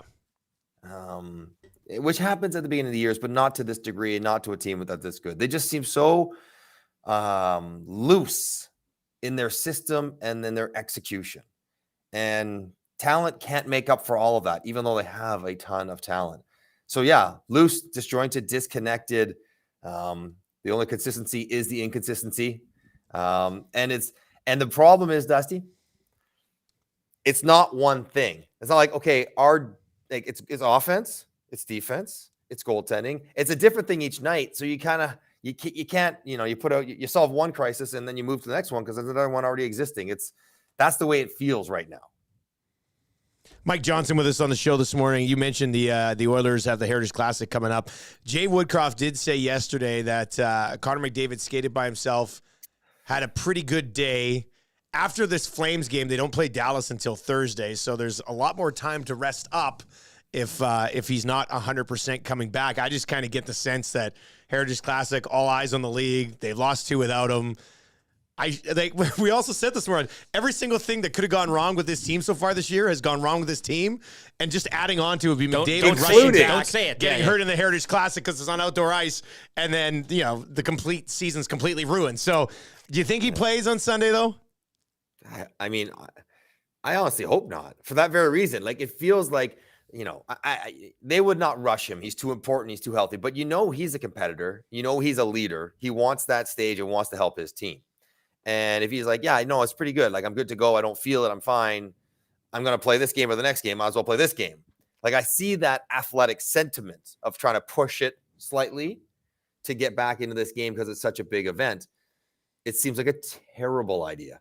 Terrible. Like, as bad as things are going and as badly as they don't want to lose one more, if that's what it would take, like getting them 5 or 6 more days off when you're only talking about a 6 to 12 day injury. Yeah. Like, take the 5 days. Take the 5 days and make sure you never get hurt again. And he'll want to play and they will need him to play, but no, do not let him go take his skates. I feel too like, and we know McDavid's competitive nature. I feel like, a less than 100% Connor McDavid, and you're asking him to now go out there on an outdoor ice, all the eyes on it, and to fix and correct this problem almost on it. Like, that's the expectation, right? If you rush him back, it's much like the Ekholm narrative early on this season. Well, you plug him in and everything will be fine. And if you're telling that to Connor on a less than 100%, health rate right now, again, just it chalks up his recipe for disaster. I also think that it would be better for the team to learn win this game without him. Yeah. You know what I mean? Yes. Like, you don't need figure it him. out without him. Yeah. And I always used to call it the superstar effect. Now it's gone the other way. But you see often in the NHL, in the very short term, you take a great player out and the team sort of rallies around the idea that we can do something without him. Now, you can't really, but you can do a little something without him. And I think getting it done without Connor would make the group feel a bit better. And make no mistake, like everyone loves Connor McDavid, including the Calgary Flames. But if there's a cross check to be delivered to the spleen oblique area, it will be delivered. Like, they're not going to make the game pleasant for him. Yeah. Like, this is how hockey goes. Even a pacifist player like myself, if I'm like, oh, there's a shot I'm going to take it. This is why we don't like to find out where people are hurt hands and wrists and otherwise, because you will take a little shot at it. I would say, no, take those skates and chuck them in the river and say, we'll fish them out on Tuesday. Where are my skates? The play's going to come up like in the Will Ferrell movie when they come out of the river completely frozen. That's what's going to happen there. Yeah. The rebirth. Yeah, exactly. Okay, so Calgary on the other side of this has not been great in Calgary. I haven't been paying close attention to what's ailing the Calgary Flames right now, but what should we expect or not expect from this Calgary team this weekend? Apparently they can't keep it out and they're having trouble scoring. Other than that, it's going pretty smooth. Sounds familiar. and they have their leaders taking shots at the group, calling what are the two worst things you can call a hockey player? One would be soft, right? Like that's the worst thing you can call a hockey player. Two, selfish. And Zadorov basically kind of lit his team up as playing selfishly and being, into it for themselves. And he sort of called them a little soft. We're like, you don't like hard coaches. You don't like soft coaches. Like, what do you like? Maybe it's just you. There's no Sutter. You better play. I think everything that is happening in Edmonton, to some degree, the vibe is happening in Calgary, just without the crazy high expectations. I think Calgary, a lot of people, myself included, thought they would make the playoffs. But, I didn't have them winning a Stanley Cup. Yeah, but they could have been a plailyoff team for sure. I think they should. They probably should have been and maybe still will be, but it's going to get harder. So what I get at Edmonton is sort of frustration and irritation about how it's going. What I get out of Calgary is anger. They're sour. They're bitter. And at the world, at each other, at the situation.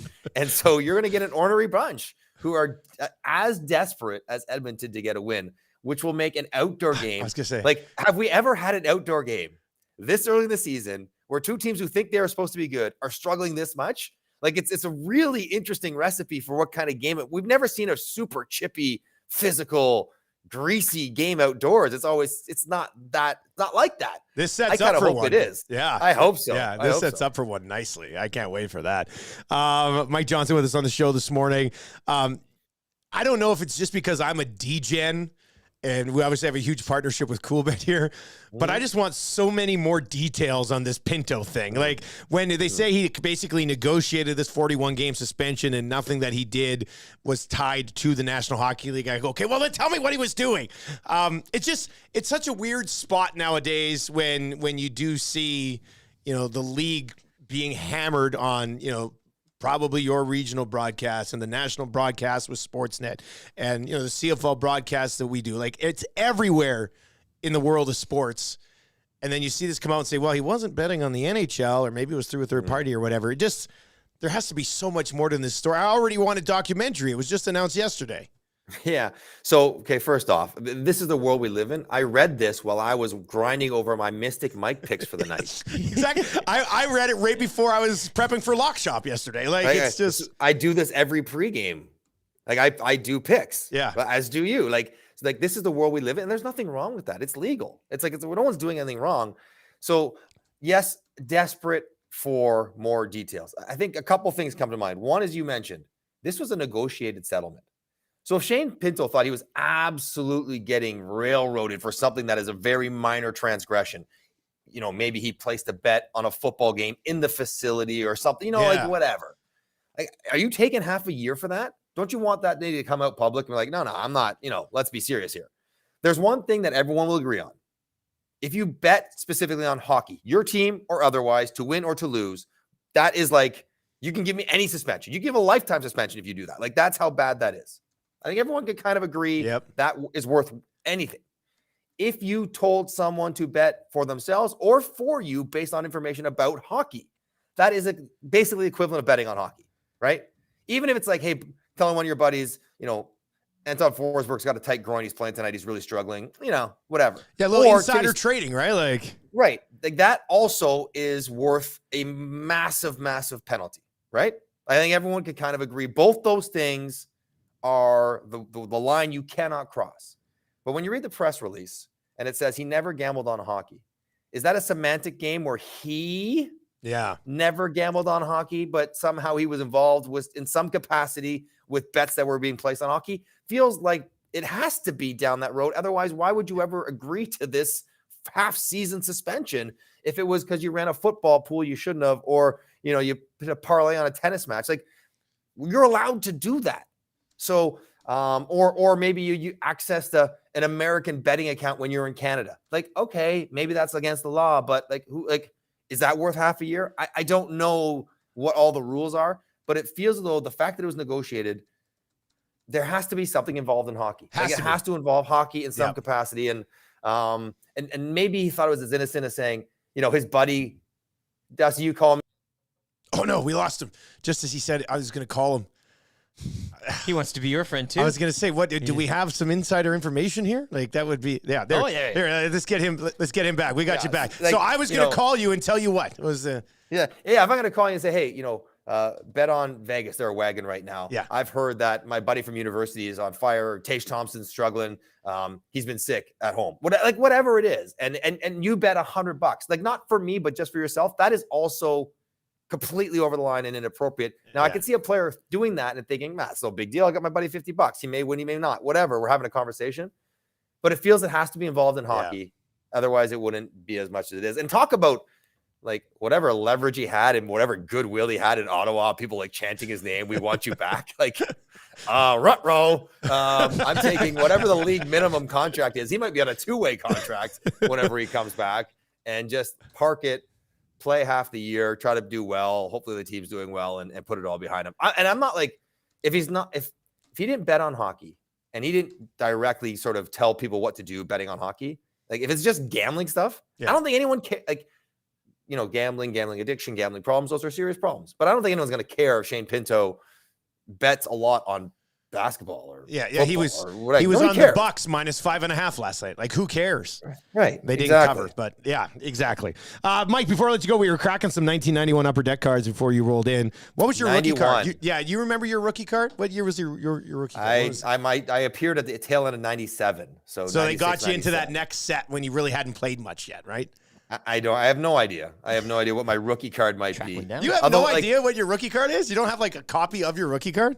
I mean, I have 100 cards lying around. I don't know which one specifically would have been the first one. There were just so many back then, right? But I remember the check mark moments for me as a hockey player, okay? One was the name on my back of my jersey, right?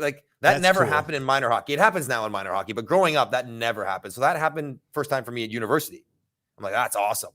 Then getting a hockey card, any hockey card, was ridiculous. Also at university, kind of cheesy, but then I got one in the NHL, and then getting into video games. That's the third thing, getting into video games. Cool. Yeah. And you immediately dissect, what are my ratings? What are my rankings? And unfortunately, they got it so accurate, shot 43, speed 87, passing 92, toughness 46. I'm like, damn it. Why they got to be so good? A real wake-up call, seeing those ratings on NHL 98. MJ, as always, buddy, really appreciate it, man. We'll talk next week. All right, guys. Have a great weekend out there, and I'm sure it'll be nice and calm. No, it would be great. Weather's supposed to be awesome. Yeah, huge win coming on Sunday, I guess. That's good. All right, see you later, man. There you go. That's Mike Johnson, brought to you by Pro-Am Sports. Toughness, 46. Yeah, softness, That's weird, because when I looked at my ratings back in the day, it was 99s across the board. Yeah. Right? Create yourself an absolute monster. Sure.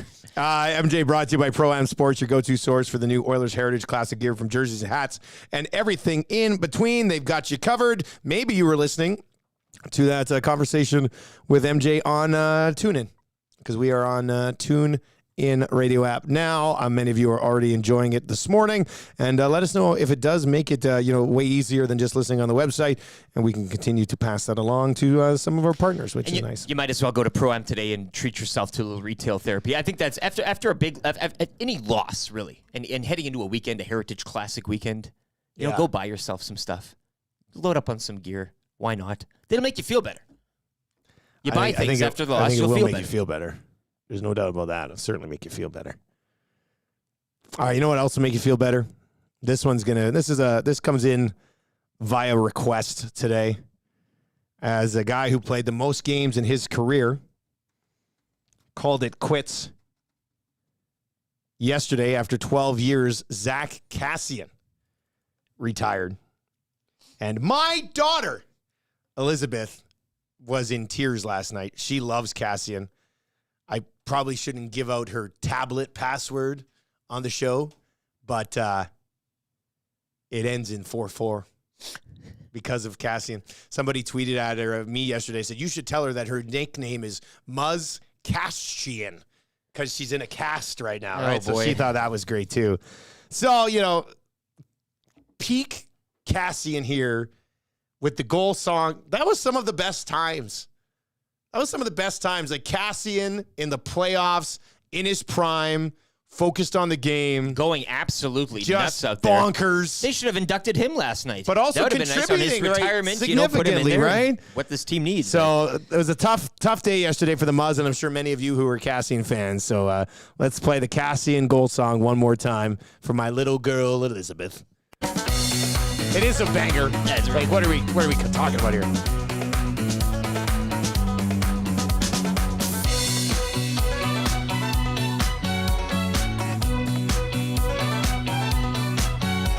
There is a certain man with chops upon his face. He is big and strong and finally found his place. Most players look at him with terror and with fear. But to Oiler fans, their eyes he brings a tear.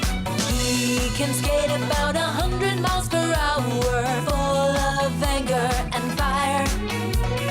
But he's also got the hands and power that a fan base desires. Kassian shot the puck and it went in. He scored a goal, so we'll play the song.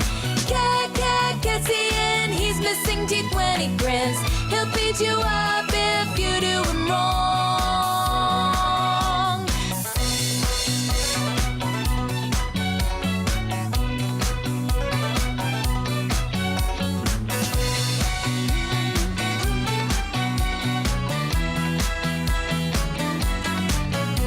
He was a drafted man in the first round long ago.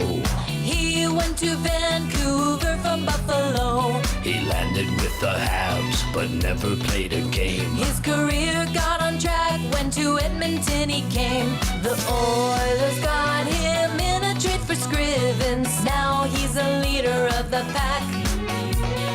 When it comes to casseroles are given, show your rack for Zack. Kassian shot the puck and it went in. He scored a goal, so we'll play the song. Kassian, he's missing teeth when he grins. He'll beat you up if you do him wrong.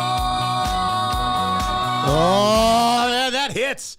Especially with the team sucking the big one as much as the Oilers are right now.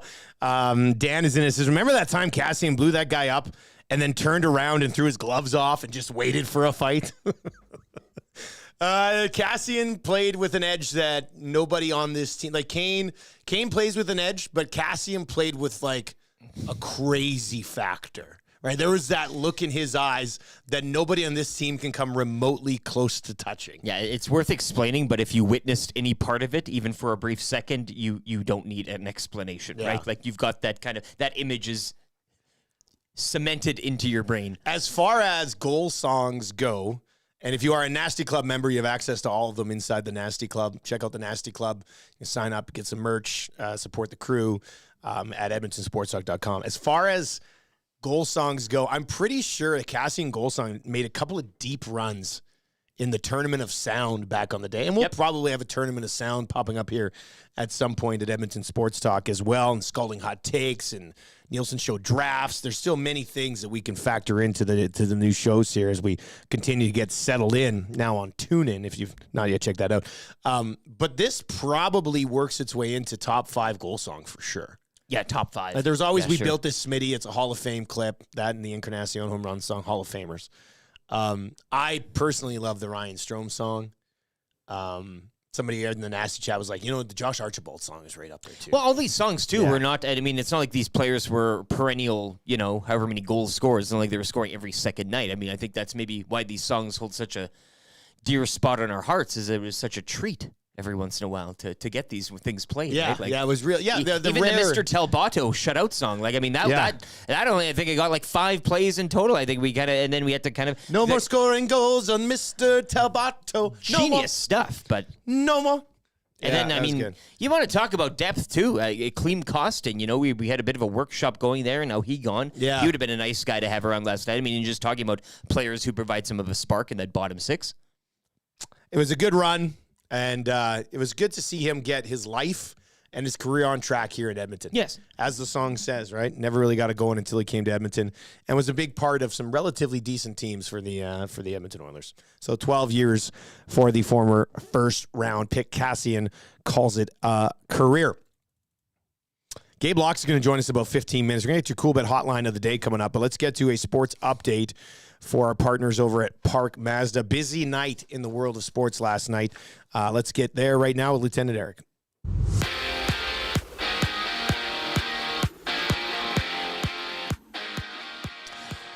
Oilers drop another one. They remain winless on home ice following a 3-0 shutout at the hands of the New York Rangers. The club will get set to host the 2-5-1 Flames. Heritage Classic will go Sunday. Flames also getting shut out last night on home ice 3-0 by the Blues.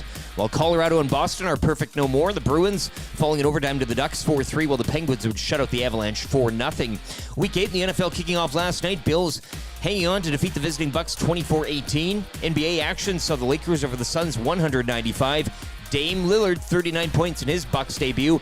Milwaukee edge out Philly 118-117. Raptors back on the court tonight. They're in Chicago in one of 10 games around the NBA. CFL regular season will come to a close this weekend. Action begins tonight when the Stamps host the Bombers. Dustin Nielson has the call. 7 o'clock kickoff on TSN. Golden Bears and Pandas hockey are on a bye week. The Golden Bears football team will cap the regular season tomorrow afternoon from Foot Field against UBC. Kickoff 1 o'clock. Oil Kings on the road tonight. They'll visit the Tigers down in Medicine Hat, return home to welcome in the Portland Winterhawks tomorrow night. And Game 1 of the World Series goes tonight from Arlington, Diamondbacks and Rangers. First pitch, 6:05. Sports update brought to you by the great staff at Park Mazda and dealer principal Mitch Lewicki, where he had to turn down the first pitch tonight at the World Series because he had work. Oh my God. Why am I looking at that? Wait, why are you slowing down? Frank? No way. Frank? Hey, honey. Hey. What on earth are you doing? We're streaking. We're going up through the quad to the gymnasium. Who's streaking? There's more coming. Frank, get in the car. Everybody's doing. Now. Okay. Lease the all-new 2024 Mazda CX-90 inline-6 turbo or plug-in hybrid to have room for absolutely everybody with its third-row seating. Park Mazda, your dealer for life in Sherwood Park off Y Road, parkmazda.ca. The Nielsen Show featuring Lieutenant Eric. Only on Edmonton Sports Talk.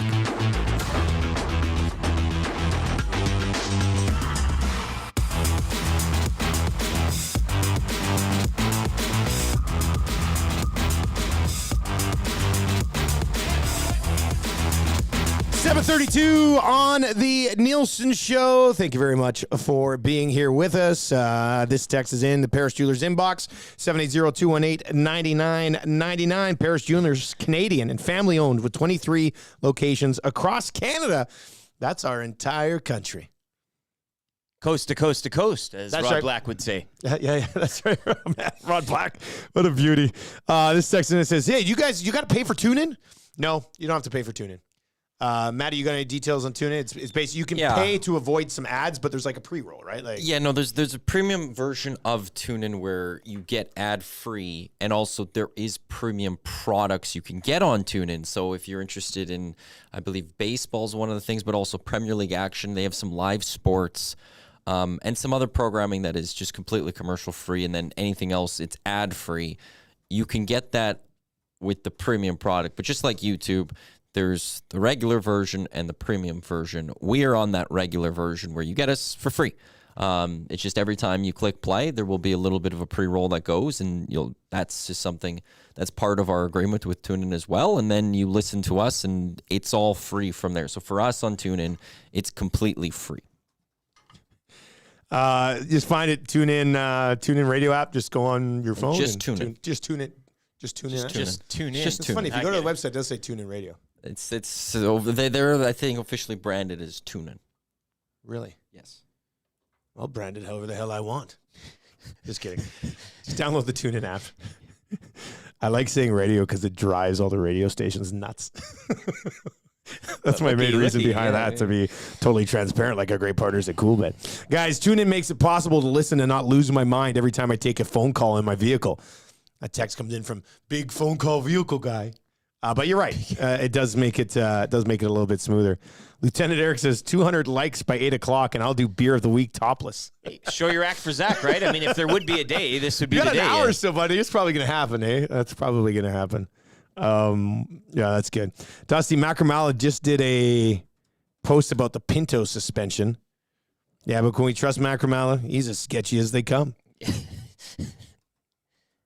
We'll take a peek at that. Is he prosecuting or taking the defense? Well, I don't know if you can ever tell, really, with Macramala.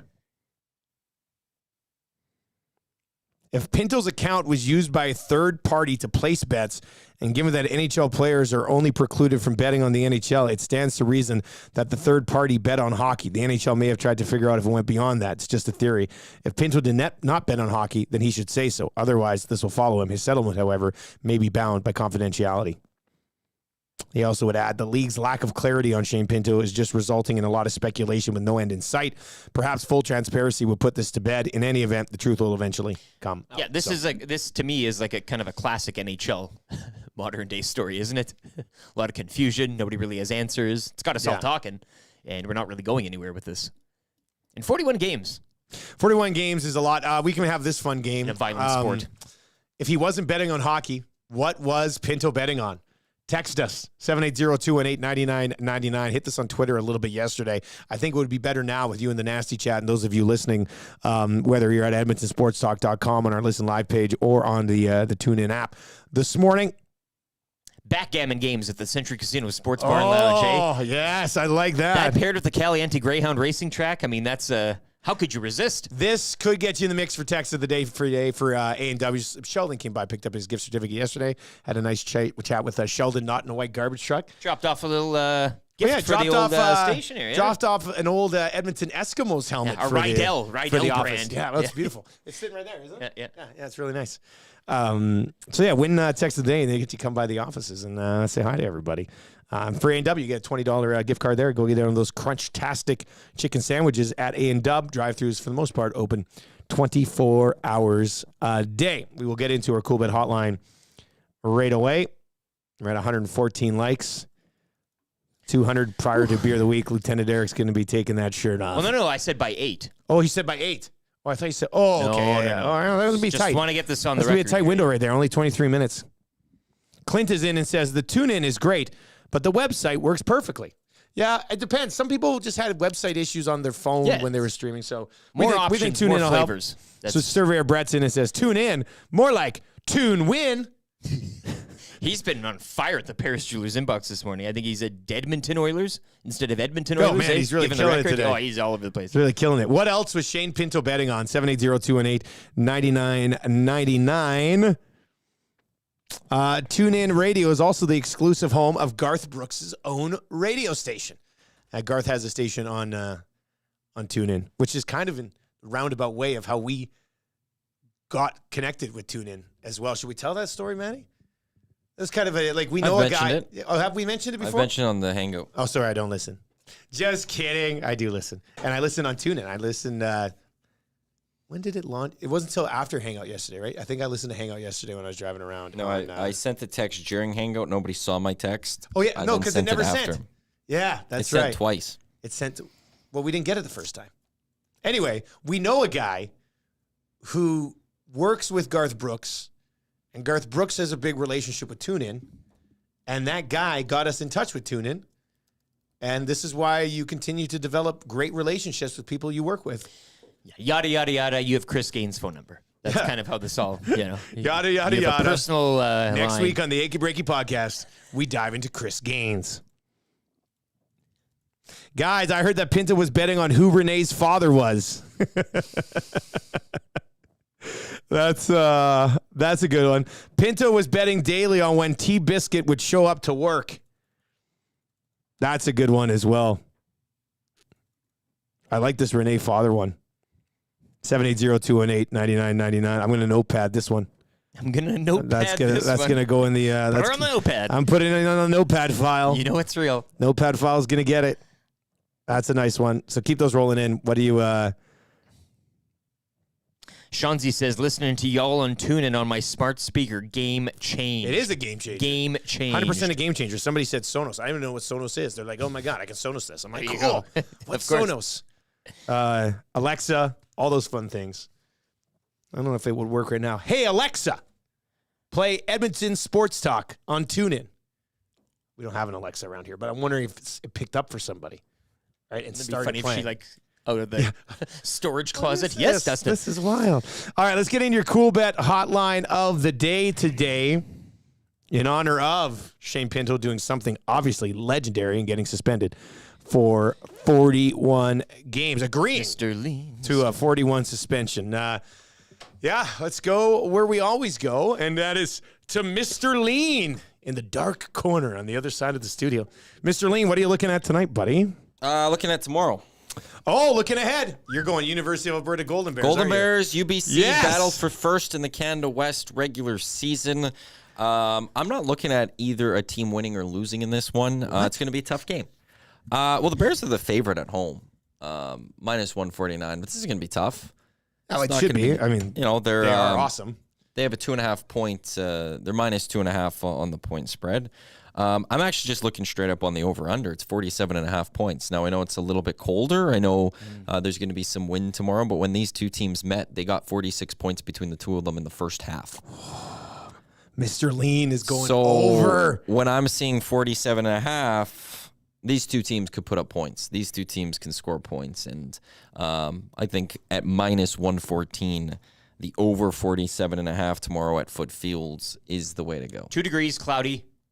No real precipitation. Gus is supposed to be in up to about 40 at kickoff or around kickoff, so that could play into this a little bit. But look, these teams, they're good offensively. They know how to score points, and we'll see who wants. They're both playoffs. They're both hosting a playoff game next week. It's who gets the home field throughout the playoffs. These two teams should meet in a couple weeks again. Maybe there's resting of guys. Who knows?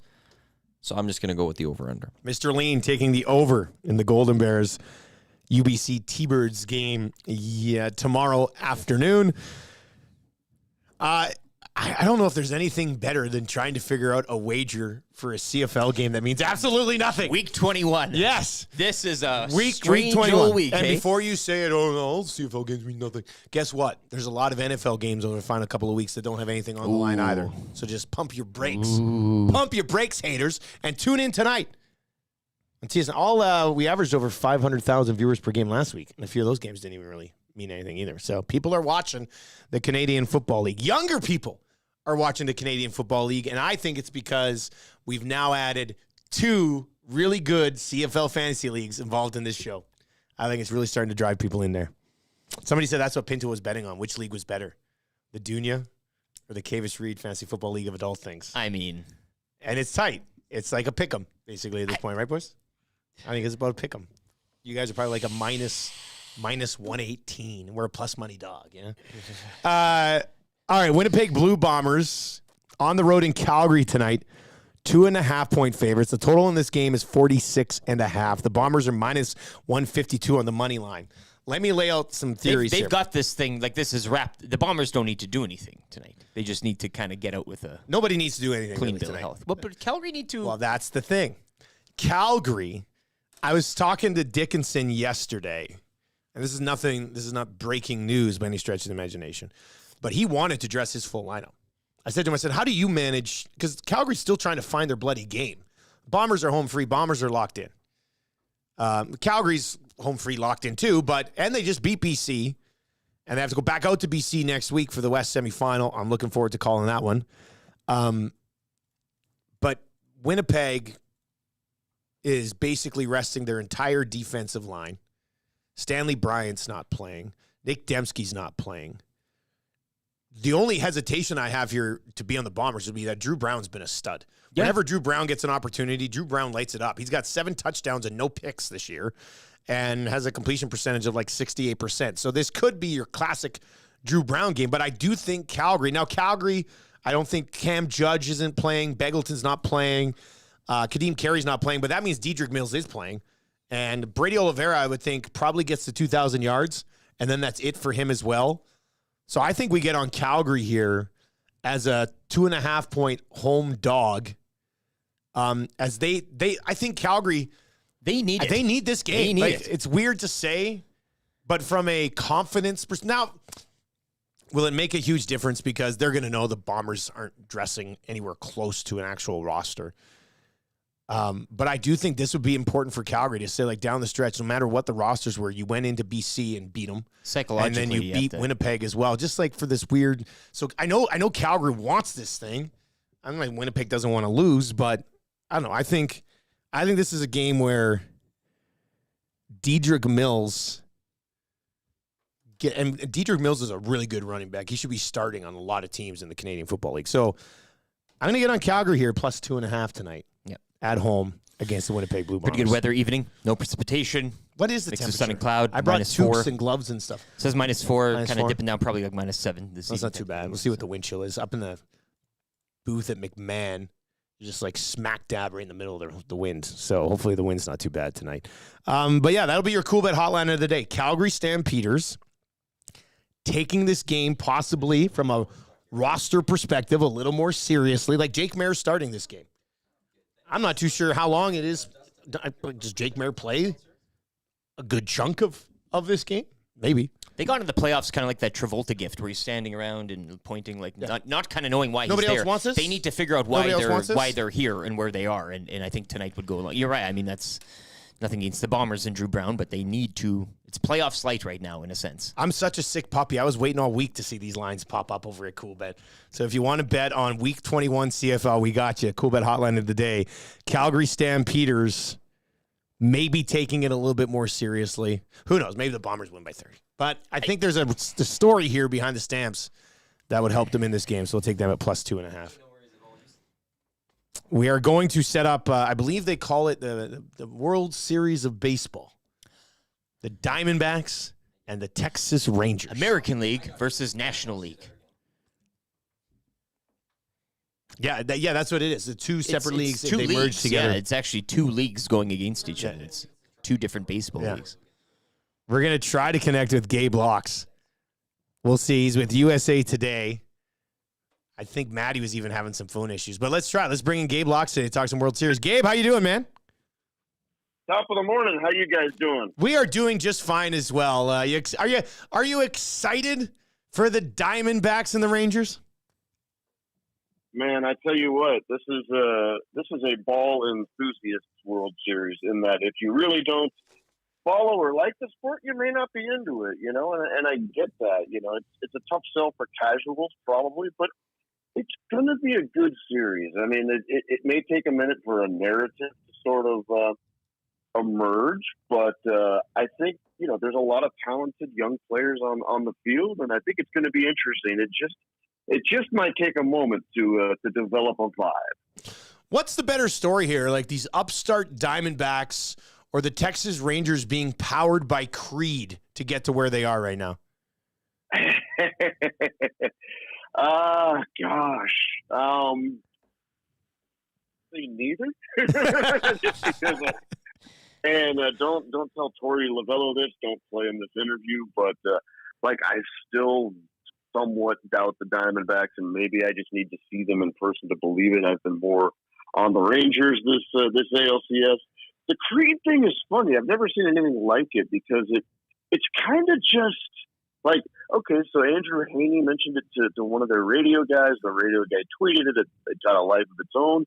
The vibe isn't very strong. Like, they played higher on the big screen at Globe Life Field with the lyrics underneath, and like nobody sang along. And then during the champagne celebration, like they played it in the clubhouse, and like a handful of guys like you know sang along with it. So it's like the Creed thing feels a little forced, and also it's Creed.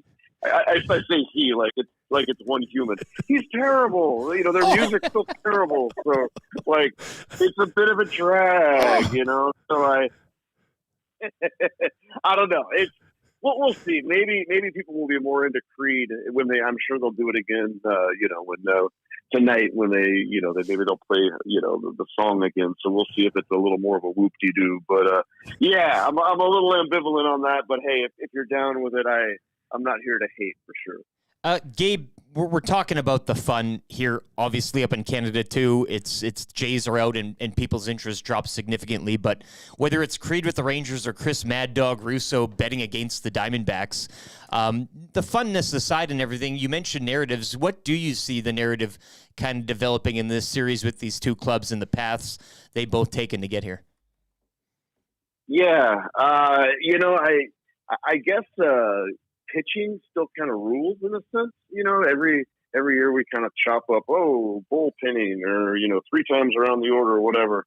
Nate Eovaldi is such a great pitcher in the postseason. I think he's got a 2.87 ERA. This will be his 3rd or 4th postseason. Really could have been the ALCS MVP because he won them 2 of those games. But of course, Adolis Garcia, you had to go with him. But it's him and Jordan Montgomery are dudes who can kind of carry the load there for them. And with the Diamondbacks, I think it really speaks to this is what the modern game looks like. After all these years of these big dilutes swinging for the fences and striking out, and the 3 true outcomes: walk, homer, strikeout, a lot of strikeouts. These guys put the ball in play, and these guys put pressure on you, and they steal bases, and it's kind of what the ideal for what MLB envisioned when they changed all the rules. These are those guys, and so that they hit and run. It's fun to watch because they're so athletic, and the ball is in play. So I kind of see that going on. Can they suppress that? Can Eovaldi shut them down, tonight in game 1, to name one, but can he shut them down before they get that whole thing going? So that'll be really, really interesting to watch. And I think the D-backs, if they get the ball in play and all that kind of stuff, they'll put on a pretty fun display. Gabe Lacques with us from USA Today. I know you mentioned some names there when Eric brought up, kind of the narratives here, but if you had to declare somebody on either side of this World Series a true X factor for either team, who are a couple of guys that jump off the page for you? Yeah, I think you need to start with Evan Carter as an X factor, and literally nobody knew who he was a month ago. Just a remarkable story that I can't get enough of. The guy was in Double-A, and he got called up to Triple-A, and then he got called up to the majors so quickly after that, he never played a home game for his Triple-A team. It was just boom. In fact, I think it might have been Garcia who got hurt. And, boom, he's in Texas on September 13th, and then suddenly he's the starting left fielder, center fielder, and then suddenly he's getting on base like 8 out of 10 times in the division series. Great athletic player. Really great defensively. I love the Rangers outfield. It's a really athletic defensively from Garcia to Leody Taveras to Evan Carter. He's definitely an X factor. Kevin Ginkel. The media day yesterday, I kept asking guys, I want to make Kevin Ginkel a household name. How can we go about that? So he's an amazing setup man for the Arizona Diamondbacks, and just throws a really nasty slider. One of his teammates said it looks like it's coming down from a mountain. I did get the name of his favorite burrito place in eastern San Diego County, so we can talk offline if you want that. Again, it's tough to make. And to me, this is the story of this World Series. Kevin Ginkel, so casuals, it might be tough to embrace, and I get that. But he absorbs a lot of huge innings. He's going to come in the 8th inning with a narrow lead and try to protect it. And he was absolutely money in the NLCS, especially going into Philly and quieting that crowd. I mean, you get past the Phillies in Philly, there's really not much those guys aren't prepared for. So yeah, I think that element's going to be a lot of fun. Kevin Ginkle? I love how you're like, what's going on? Can't wait for that crush, the crunch time, and Ginkle's coming in. Like, Ginkle time, yeah. Yeah, that'll be great. Hey, if the Diamondbacks end up winning this thing, do you know if it's been confirmed yet or not if the Toronto Blue Jays management team will get a ring? Gabby Moreno is so good. I just don't understand that still, and I guess maybe if you add up the WAR, it kind of works out. But Gurriel, my gosh, he has had some big hits for them. He's the kind of guy, he doesn't really fit the ethos of what I mentioned with the Diamondbacks with regard to speed and all that kind of stuff. But man, every once in a while he will just, destroy one out of the ballpark and set the tone immediately. He's done that a couple times in this postseason. Your point is well taken, and in fact, I was just talking about this with a colleague yesterday. How is all of their management team intact from front office to to the dugout? It's really interesting. They did win 90-ish games, so maybe you just described the theory of you win 90 plus games every year, you always give yourself a chance. But it's going to be tough to watch if assuming Moreno continues on this arc and gives the Diamondbacks 6 years of all-star production at catcher. So I kind of hear what you're saying on that. Before we let you go, what's the Gabe Lacques prediction? Who's going to take this series? Man, so I think for what we talked about, is it going to be interesting or not? I think the gulf is going to be: does this go 5 games or does it go back to Texas for a 6 and 7? But put it on the bulletin board if you want, because Torey Lovello seems to love that. But I am going to go Rangers in 5, which while fully usually I'm confident in these things, but I fully imagine that I could be wrong just because the D-backs are so volatile. But Rangers in 5. Why don't we call Corey Seager the MVP? And then he's such a reticent guy. It would be fun to see him on stage try to give a speech. So let's roll with that. All right, Gabe, appreciate it, man. Thanks a lot for popping by. Enjoy the series. We might chat again. Appreciate it. Take care, you guys. Of course, I was lying to him. We'll never chat again. Yeah. Are you okay? After his words about Creed, if I would have been on that hang-up button, it would have been done. You were gritting your teeth for the rest of the segment. I was clenching. I was, all right, Gabe, tell me about the Diamondbacks then.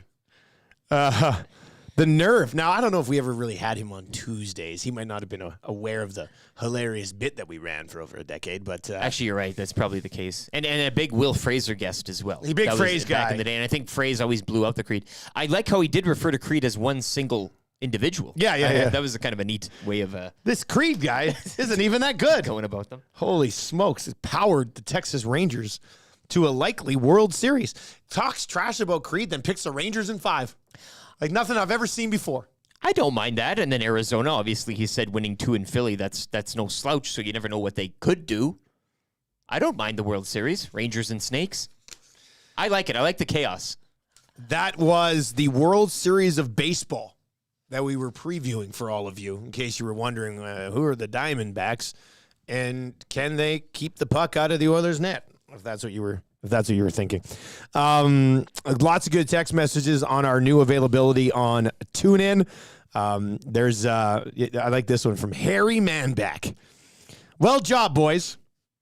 Can't wait for is this the one from Harry Manback? No, where's the Harry Manback? Here's the Harry Manback one.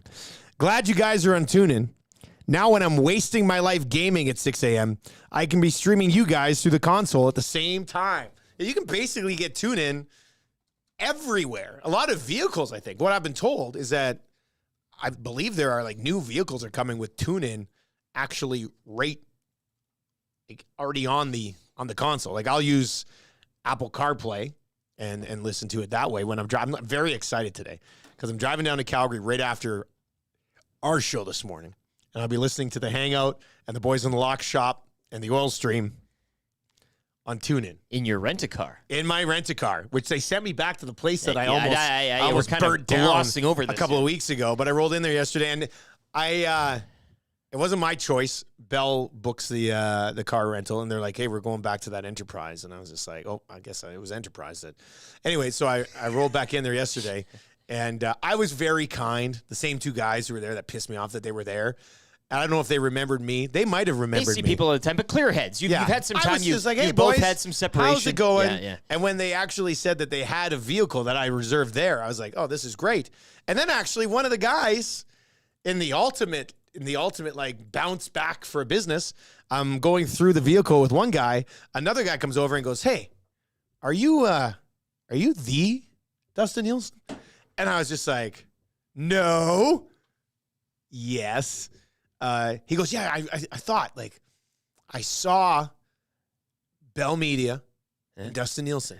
And I was like, I think that might be him, as opposed to the other Dustin Nielsons who work for Bell Media. But anyway, it was nice meeting a fan listener of the show. Very big of you to return there, and everybody now is happy. And you know what was the first thing that he brought up was he's like, "Are you driving down to Calgary to do the game?" I was like, "Yes, I am, in fact." And then on Monday, I'll have the new truck. Picking that up Monday afternoon. Oh, boy. My wife took care of all the insurance stuff yesterday. I was like, Yeah, she did. I don't know what to do with this insurance stuff. She goes, "I'll call them." I said, "Oh, yeah, that might work." So she called them and got it taken care of. So if that was anybody nice asks for proof of insurance, you just say, "Talk to my wife." Yeah, exactly. She's my wife. She called my them. wife did it. Yeah. Hey, boys, I downloaded it this morning when you told me about it, and it popped up on my Apple CarPlay, and I am loving the life right now. Yes, you are. It's very simple. Right on your dashboard. And you don't have to, like, go to the website. We're just on your dashboard now. So tell your friends, because I know there'll be some people with friends who, if, for example, one of my good buddies, and I can't even out him because it would be too much damage to his reputation. Glenn Suter? No, not Suits. Not my best buddy. I said one of my good buddies. But one of my good buddies last night, we're in a text group with a few of the guys, and I sent them the link. I said, "Hey, boys," I said, download TuneIn, and you can listen to the show easy peasy. And he goes, "Well, I just listened to it on Spotify. Do I need this?" I said, "Well, Spotify's where the podcasts are, but like the show is live on TuneIn every single day." And he goes, "What?" And the boys, yeah. And one of the other guys chimes in and goes, "He still thinks it's a podcast." And I was like, "That's it. Like you're done here. You're done here." Once again, this probably helps a list. So I know there are a few of you who have buddies who are like, "Oh, I miss the boys. They're just doing the podcast." Just tell them, no, pay attention. We are live every single day with 7 straight hours of content, and hopefully more to come at some point. The terminology here is, I feel like you need a blackboard or a whiteboard. Oh, it just drives me nuts. And you do maybe an hour, 2-hour lesson on terminology. This is what podcast means. Yes. This is the definition. It can be used in such and such, and this is what live broadcasting means. I think people refuse to accept the fact that we basically have launched a online sports station. Right? It's rather remarkable. Can't take it. So, but this helps. Now you just start getting, no, they're on TuneIn. And then when they pop on TuneIn and they see, the Bear and Kissin and all of the Edmonton radio stations on there, and they see us just weaseling our way right into the thick of it, maybe at that point they'll actually figure out what we've done here. So that's nice. Lieutenant Eric, you can leave your shirt on. Yeah, you can leave your shirt on for beer of the week. I tucked it in. I am feeling pretty good. It's already, to be honest with you, it's tucked in, so that's nice. If you would like to play kind of easy trivia today, we're going to do that right away from Mr. Mike's Steakhouse Casual, the casualest place ever. All you have to do is text in 780-218-9999 in the Paris Jewelers inbox, 780-218-9999, and let Maddie know that you want to play. Hit us up. Hey, pick me. I want to play. Mr. Mike's me. However you want to get in. Text us right now, 780-218-9999. And one of you will end up playing. Guys, what is the exact name you were registered on TuneIn? It keeps playing the wrong stuff when I tell Google. It's I did it on Siri earlier today. Listen one more time for everybody. All right, let's do this. Let's do this one more time. Come on, Face ID me. All right, here we go. Hey, Siri.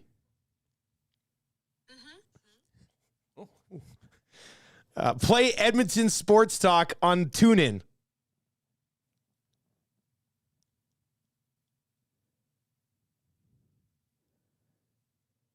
Come on, Siri. I told you Siri's driving me nuts lately. Get out here. Damn it, Siri. Worked earlier. My Siri's just driving me nuts. She's playing hard to get with you. I feel like I need to do an app update on like the iOS system on my. Have you 'cause closed them? Siri's recently? a mess. Shut the app down.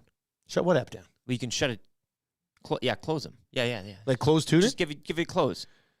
How many? Shut apps them do I all have? down. You have so many open. Wait, look at all these Matt, you apps. should see how many apps he has open here. This You is guys not- ridiculous. I You got to have all close. You the got to apps in the world. Look at all shut these them apps. down. Look You at got all to these shut apps. them down. Why? Because they're running. Shut them down. They're running behind the scenes? Yeah, shut them down. Don't worry about behind the scenes.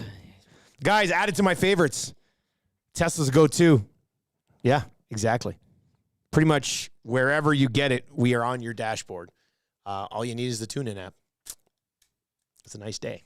It's a good day for us. We're going to cheers to TuneIn with Sobeys Beer of the Week. Jake Ceresna is on the way in about 20 minutes.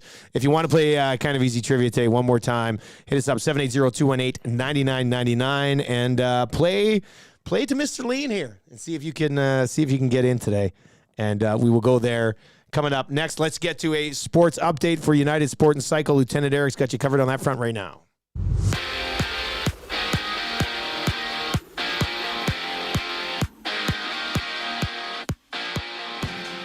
The Edmonton Oilers dropping another one last night, getting shut out 3-0 by the Rangers. Oilers now 1-5-1 to start the season. They remain winless on home ice as they'll get set to host the 2-5-1 Flames as the Heritage Classic will go Sunday. Flames also getting shut out last night on home ice 3-0 by the Blues. Avalanche and Bruins, perfect no more. Boston fall to Anaheim 4-3 in overtime, while the Penguins would shut out Colorado 4-0. The Bills improving to 5-3 with a 24-18 victory over the Bucks last night to kick off Week 8 in the NFL. The loss dropping Tampa to 3-4. Dame Lillard 39 points in his Bucks debut. Milwaukee over Philly 118-117. Lakers would defeat the Suns 195. Raptors back on the court tonight. They're in Chicago to take on the Bulls in one of 10 games around the association. CFL regular season will come to a close this weekend. Stamps host the Bombers tonight, 7 o'clock on TSN. Dustin Nielson with the call. Golden Bears and Pandas hockey have a bye week. Golden Bears football team will cap the regular season tomorrow afternoon from Footfield against UBC. Kickoff is at 1. Oil Kings on the road tonight. They visit the Medicine Hat Tigers. They'll be back home tomorrow night to welcome in the Portland Winterhawks. And Game 1 of the World Series goes tonight down in Texas between the Diamondbacks and Rangers. First pitch, 6:05. This sports update brought to you by United Sport and Cycle, supporting hockey in your community for over 95 years. The Nielsen Show featuring Lieutenant Eric. Only on Edmonton Sports Talk.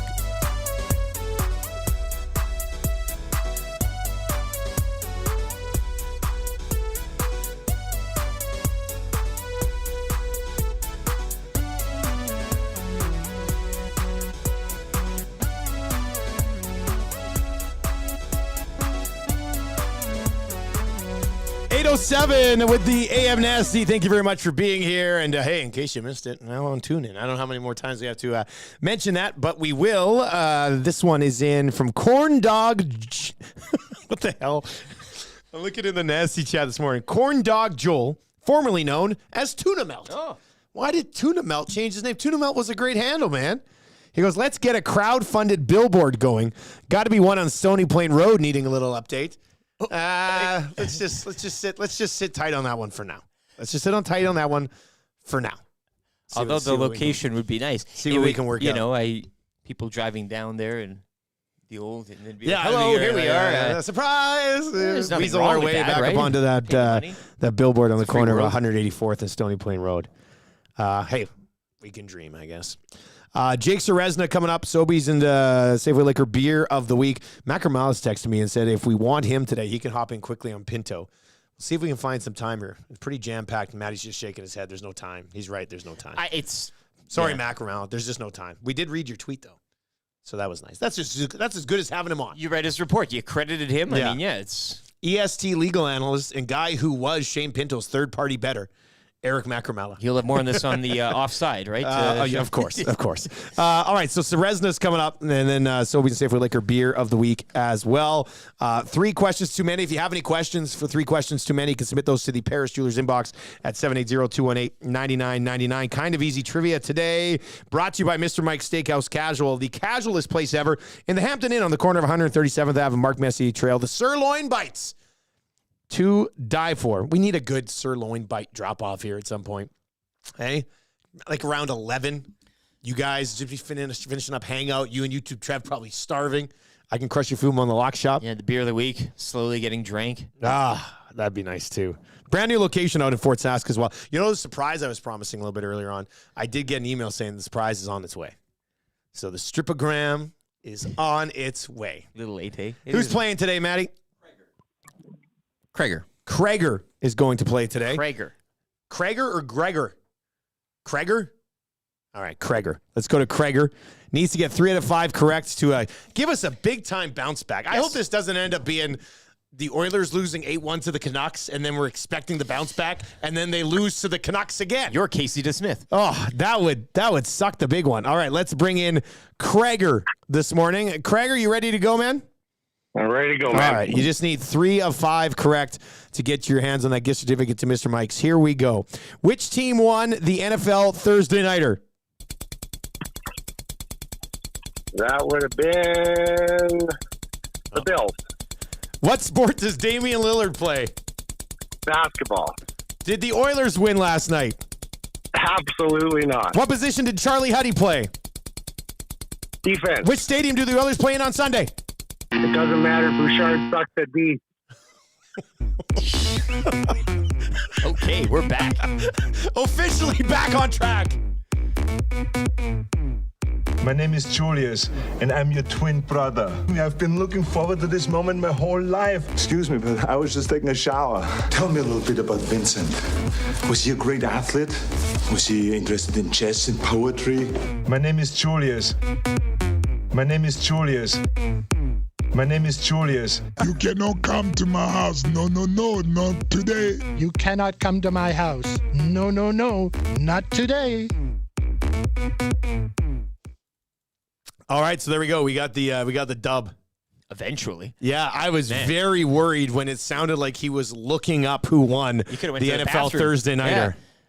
But then he bounced back so strongly when I said, what sport does Damian Lillard play? And boom, right away basketball. At that point, I knew this guy was a baller. Almost like he was toying with the whole process. Like he knew he had a little bit, gives him a little time, and then he hits 2 and 3, and then we're clear safe. Yeah, that worked out really well. And then leaving himself some time to spike the ball during answer number 5. Also got in a quick shot at Bouchard as well, performance. Who actually had a relatively steady game. He was our steady Eddie of the night for EM utility locating. Was Bouchard. All right, let's get in 3 questions too many. Do you have a liner for the segment, LT? 3 questions too many. It's brought to you by the great staff at Park Mazda. Check them out today online, parkmazda.ca, your dealer for life. Do you have a Twitter account? It's at Lieutenant_Eric. You can follow me on Twitter. Relive the fun and whimsy it was at the Century Casino Sports Bar and Lounge last night. Do believe a couple of pictures were up last night. Yes, here it is. Jefe, El Jefe 096382224 is the not Twitter a real handle. person. Yeah, well, I mean, I think he goes by Nacho Man in the nasty chat, but he dropped by with some packs last night. The Elks herd were out there in full force. Fergie's prostate, couple good games of backgammon with him. The smoked brisket cheesesteaks were going down a dream yet again. Good night out at the Century Casino Sports Bar and Lounge. You can join me every Monday and Thursday night for the Monday and Thursday night footballs and your chance to walk out of there a winner in more ways than one. And our Edmonton Sports Talk account? At YEG Sports Talk, that is the Twitter account. And just give us follow on Twitter, follow Instagram, the TikTok. I mean, the TuneIn, obviously, today. That's the flavor of the day. But I'm sure we'll be going to some other places. And like Edmonton Sports Talk is going to, you'll be able to go buy an Edmonton Sports Talk. I don't know what that is, but like an NFT type of thing. You know, you'll purchase, you'll have a piece of Edmonton Sports Talk and you can listen to it. I don't know. But any new platform, social media, whatever it is, we're on the hunt. We're on the prowl, right? We'll sniff it out. We're weaseling our way in. We are weaseling our way in. We are on Threads. Weasley boys. We have a Facebook page as well. We do have a Facebook page. Join it. Get in there. And stuff gets put up there, too. You can send us messages, whatever you want to see on this station. Let us know. Kurt on a grader text and it says, thanks, guys, for the tune-in stream. Now I can lock in that crystal clear sound for 7 straight hours. Amen, Kurt on a grader. It should just keep rolling. As you saw on my phone, you don't have to shut apps down. People are very surprised by how many apps I have up. I'm not even sure, you probably can't see, but I've got, let's see here. Shut them down. Let me see. Here are the apps I currently have open on my phone. So do they munch data behind the scenes, or are they just power that they take down? I don't know. Mr. Lean, are you going to get in he's on that? not in the iPhone game. I don't He's know if not. that's- He's if Android. Androids, they close on All their own. phones. No, Is that it's like same every thing? phone. They're running in the backgrounds. They're running still. They're though. fully Yeah. running. And if you want to kind of refresh, You it's could nice to shut them down. And You should always be clearing it all. yes, I like to keep a clean. You're like screen. a 60-year-old mom over there. I'm a 6-year-old mom. Basically. What do you mean? I'm a mother and I'm 6 years old? Older people, like they just seniors. They keep their stuff all and they have to clear it. Like there's something all kids have to go to their parents, grab their phones, and clear all their apps because it's like, why are you doing this? Your phone's dying on you. Nobody So clears my app. Shut it congratulations, down. congratulations on being a senior. Apps I currently have open. Yahoo Mail, which I don't know why. Mail. Disney. Yeah, what's this app been open since 2007? Wow. Disney Plus, Dropbox, Apple Music, Uber, my files folder, SoundCloud for some reason. I don't even know why I would have been on SoundCloud. F1 TV. That's probably munching a little bit of data, and I should close that. Shut them all down. I'm going to close F1 TV. Do you know how many I have open right now? Of course, I know how many you have open. 0. Exactly, because every so often, almost any time I'm about to shut my phone off, I clear it. It's nice. CIBC, that's my banking app. The text program that we use. Yahoo Fantasy, my Apple Wallet, WestJet, Sheets, Google Sheets, ESPN Fantasy. This is way too much. WhatsApp, TELUS Smart Home, Sleeper, great fantasy football app, Sleeper, Zoom, Messenger, FaceTime, Prime Video, Bonvoy Marriott app, podcast app, CoolBet, the CoolBet page open. That pops up in there. Edmonton Sports Talk, my photos, Team Snap for all my son's schedules.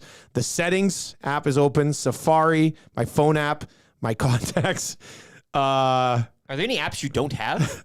Google Maps, CBS Fantasy, with a weather app, Notes. I like the Notes app on here too. My camera's currently open. This is terrible. The Score. My calculator's open. I was doing some math yesterday. Instagram, Facebook, TikTok, Apple TV, because I was watching Blackberry when I was falling asleep last night. Love that movie.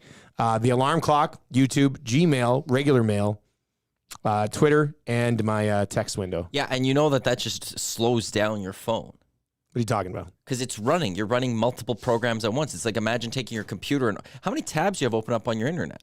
This is amazing. I got lots. Like you don't close your tabs in the internet either? Can you read them out loud? Actually, no. This is one right now. Usually I have about, I don't know, like 40 windows open. So do you think that's why I go through so much battery? Yes. Huh. Interesting. Had no idea. Did you shut down any of them while you were reading off? Yeah, I closed down that. What was the one I said I didn't need Why open? didn't you just close them all down? Shut as them you all were down. doing it. Shut Why them weren't down. you Because closing I was them? reading them to you. I needed them open so I could read them to you guys. You flip it up as you're reading it. I don't have time to go through and flip all these apps up. Are You you just nuts? went through it, flipped through every Well, I single guess one. I could have done it And then, at but the now you want me to exact waste same time and go through it again? No, at that You're nuts. I was thinking that maybe you had the foresight to, deal with it in that moment. Amish Madison says, I think Dusty has every app ever currently open. It's not so much they're still open, it's that you named every single app in the App Store. This one says, boys, you don't close apps every day. It's actually worse for your battery. Phones put unused apps into hibernate, and it doesn't slow down your phone. Who's the captain now? Right? Like, maybe that's what you need. Can't tell me that having all of the apps ever created open on your phone all running at the same time is a good thing. I'm not going to believe it. I get over 24 hours on my battery life, and I close my apps. You go over 24 hours? I can go over 24 hours. My phone usually dies around 2:30 in the afternoon. You use a little airplane mode, anybody, huh? No, I can't do airplane mode. I miss very important messages. Morning, fellas. Honestly, that TuneIn partnership is massive. I loved waking up and getting Alexa going, playing the old show. It just wasn't the same coming out of my phone. I love you, boys. I'm so happy to have you back. So there's a lot of people who just were waiting for something like this to fully bounce back in. And we're on TuneIn, and the fun continues. Oh, it's just getting started. We're just getting started. Yeah, TuneIn doesn't even know what it's gotten itself and into. we're it's not like TuneIn's just sort of stealing our radio signal and put us on there. We have an agreement with TuneIn where if we have bigger guests coming up and stuff, we can give TuneIn the heads up, and then they will promote that on TuneIn. So we're more partners with TuneIn than just weaseling our way into TuneIn, which I think also gives us a leg up on some of the other local TuneIn partners. So that's nice. All right, question number 1 today. Figured this was going to roll in. How long until the coaching staff is legitimately in trouble? The staff. 1-5-1 in the first 7. The whole staff. This The doesn't whole mean staff. they Like, getting not rid just of Woody, I Woodcroft guess, and like- promoting a like, they're we're saying the talking whole staff, cleaning yeah. the bench. Well, you look. Last night I wasn't expecting much. I think I've gone on record to say that the Rangers are a good team. You wanted to see some sort of visible improvement. I guess she didn't see. Sunday though, like depending on the result there.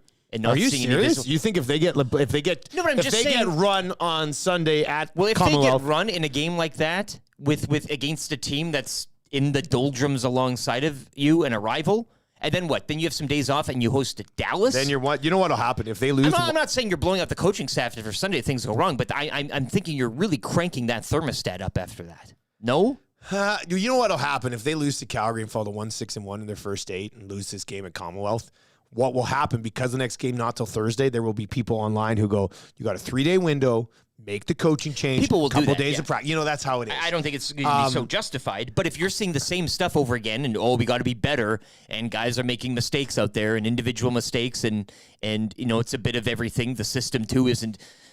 Yeah, I mean, if you're not, where are we taking this thing? Where are we going? Are you seeing any sort of? You mentioned Bouchard, and that's one individual, but just as a whole, you can't look anywhere else but that bench and the coaches that preside over it. I'm gonna say, legitimately,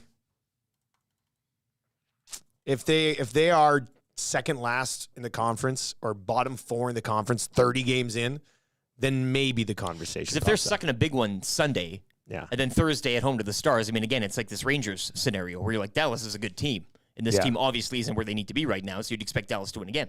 Yeah. Scott Laurie's here. That's not a surprise, is it? I don't think so. I will also say this. I would not fire a coach. You cannot keep giving these players I'm not out. firing anybody I'm either. I'm sorry. just- Teach these guys how to play hockey. You can't just keep giving them an out. Then they bring in another coach, and they go through the motions, and they fire another coach. You can't keep doing that. Hold the group accountable. But do you fire the group? Well, you fire a few of those guys. I think so. Into the sun. Thank you. Question number 2. The merch store, the 6 o'clocker lager, now the tune-in agreement. What's next for you guys? I'm trying to think what next would be. We got the merch releasing shop the is beer, up. I guess. That's like, Yeah, but the that's, releasing we know of beer. that. It's not really a surprise now. You know what I think next is, and we do have some things cooking, but I think what's next that would be visible to everyone would be continuing to add back in some staples from the old show. Yes. Like the Nielsen Show draft. It's on the agenda for the meeting next week. We got to lock in a date. We got to bang one out. This city needs a draft right now. They got to get something to take away the attention from this hockey team. You know, maybe, could we do one this Wednesday? They don't play Tuesday. Nope. They don't play again till Thursday. Yep. I've got nothing locked in for the hangout. You got nothing locked in for the hangout on Wednesday? Baby. It's on. Oh, Let's do it. baby. Let's do it right now. Let's do it right now. Lock it in. Lock it in. Coach draft Wednesday. 2 days to prep. And we're going to do it during the hangout from 9 to 11. 30-minute pre. Are we? And then we're A just 2-hour draft. Are we doing it with our crew? Well, we'll have to figure out who the 4th is. Well, YouTube Trev. Yeah, if you want to go with him, then Was sure. Tommy at practice that day though?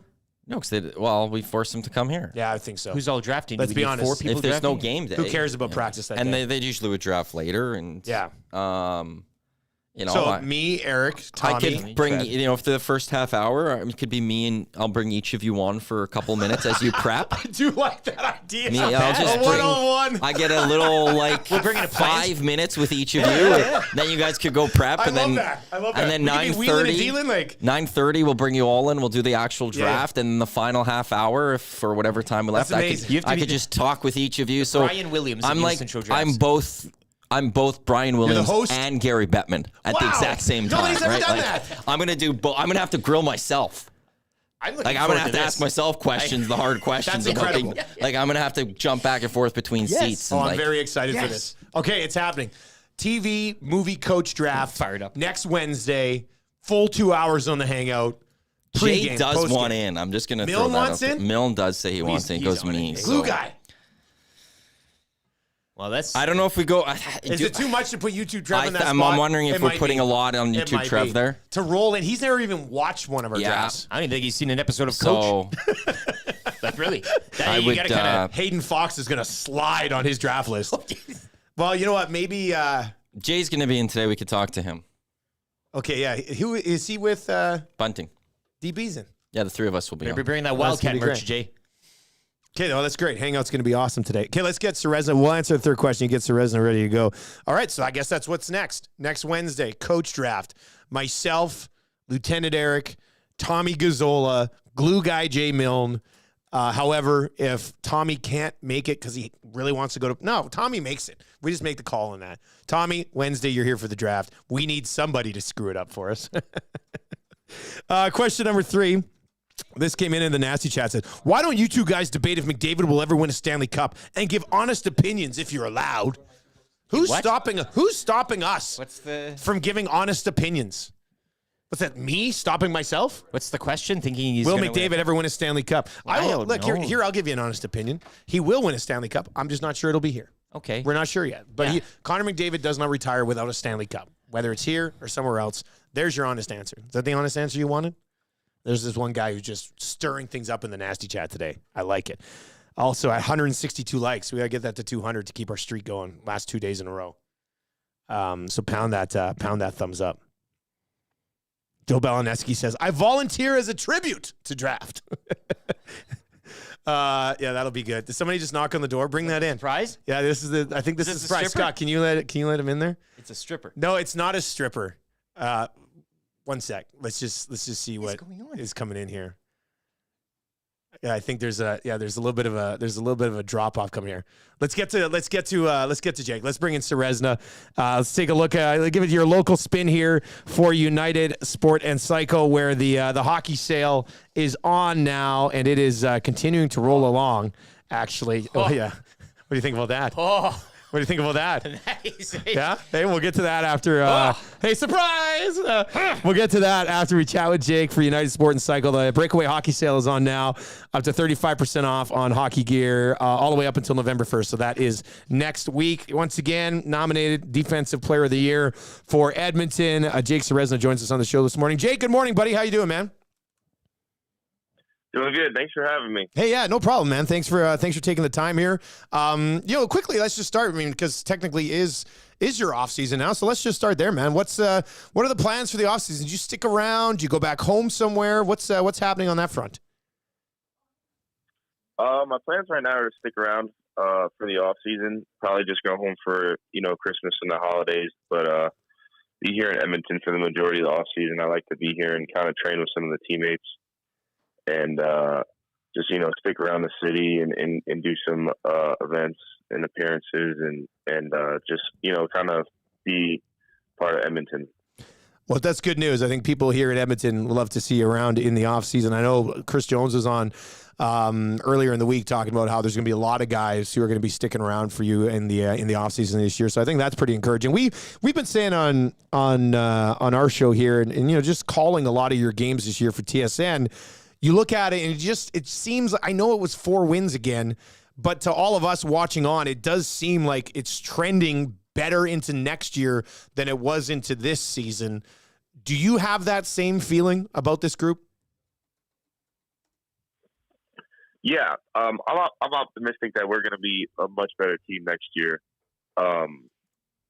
We started off 0-9 and just had a terrible start to this year, and then we had a stretch where we had some wins in a row, and then we kind of got cold again and kind of lost a few games towards the end of the season. But I think kind of consistency, if we have better offensive output next season, and then also if our defense is more consistent, I think that we'll be a much better team.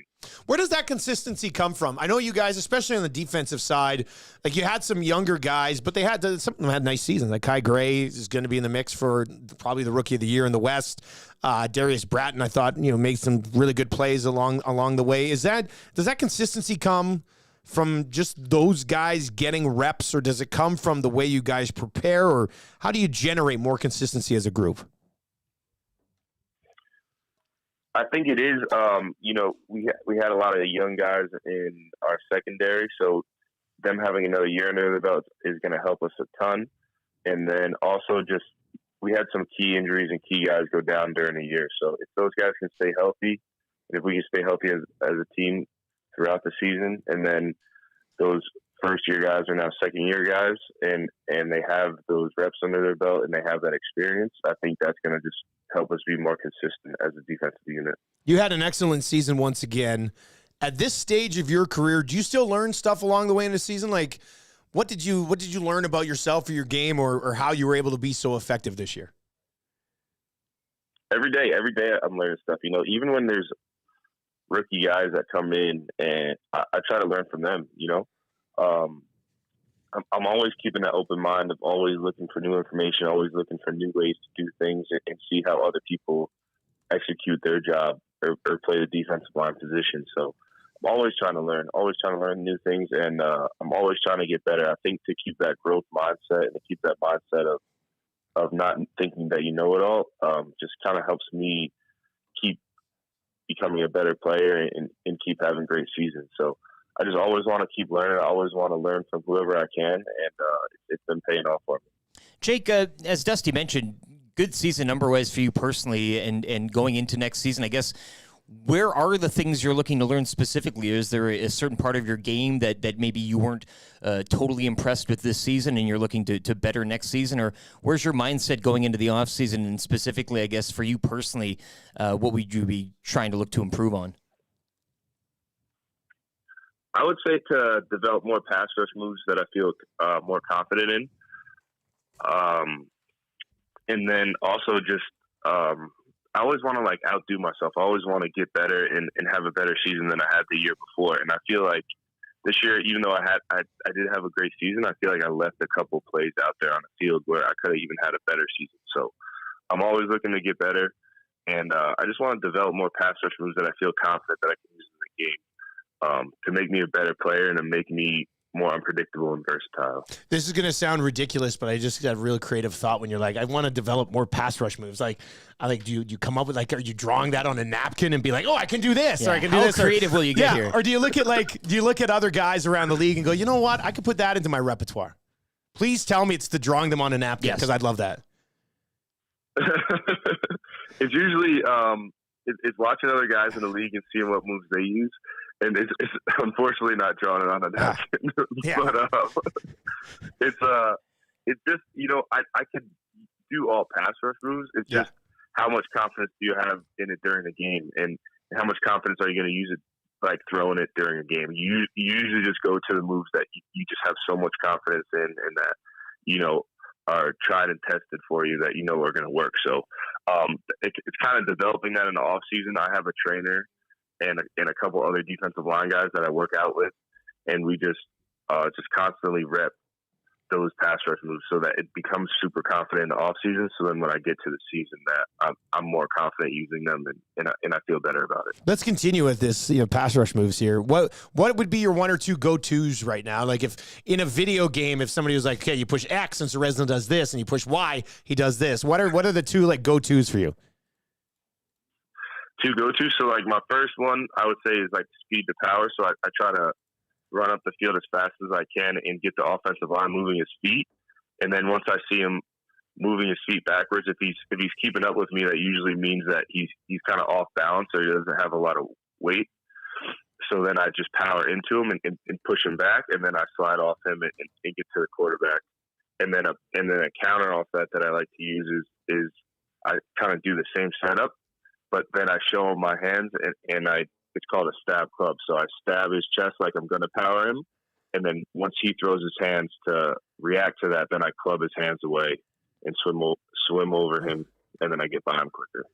Jacob, feel free to name names if you like, but who did you absolutely hate going up against this year? Or perhaps it was this year plus the year before or whatever. Who's around the league or a certain team, I guess, depending on the line, who do you just absolutely hate going up against? The stiffest test for one Jake Ceresna. I would say Winnipeg is always a challenging game. Not necessarily because of their O-linemen, but because their offense is just a lot different from other teams in the league, and they make it very hard for defensive linemen to make plays.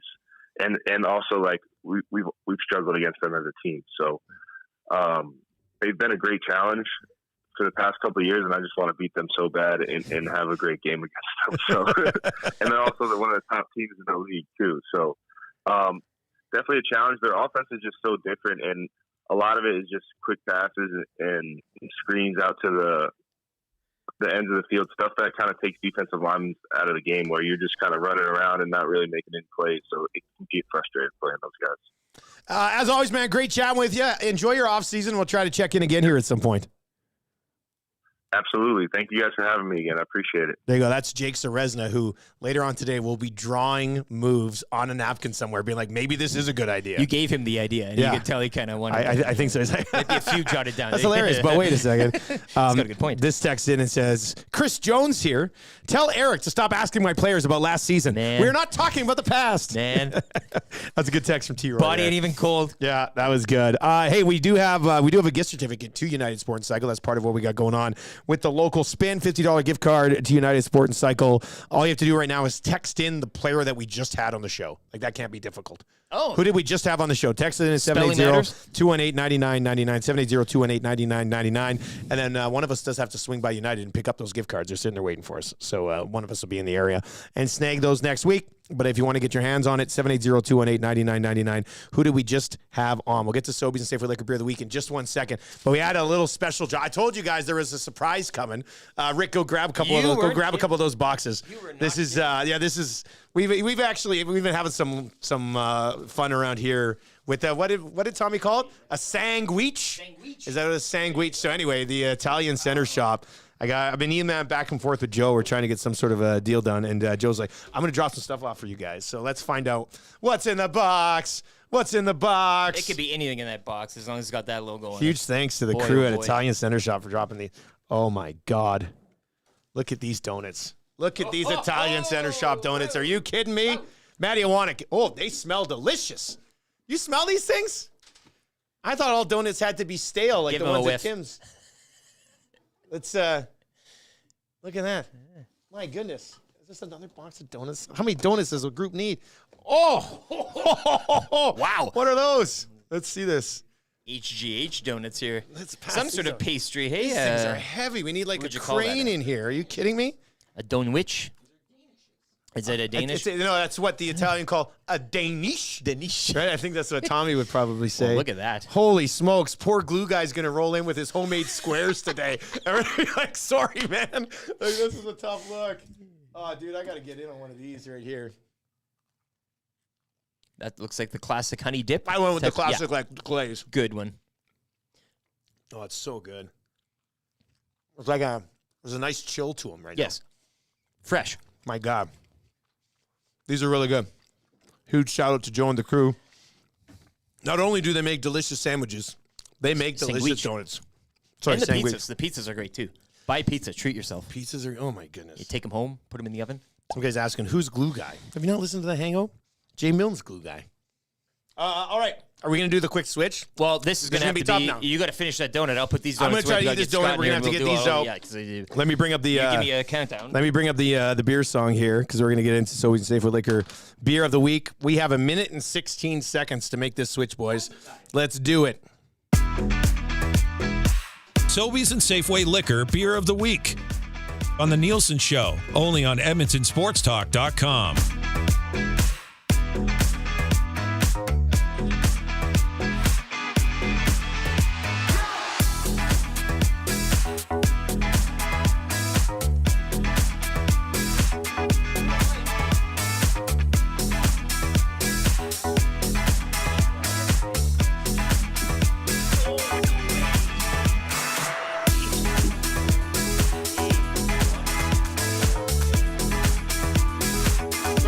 Seconds.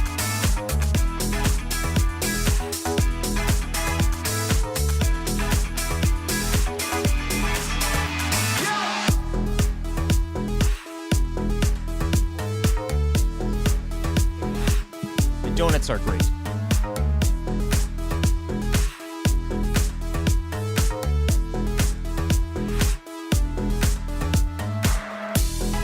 Seven seconds.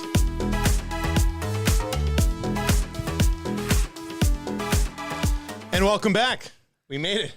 2 seconds to spare. There was a lot There was a lot going on there, but we made it once again huge. Maddie, are you coming for one of these donuts?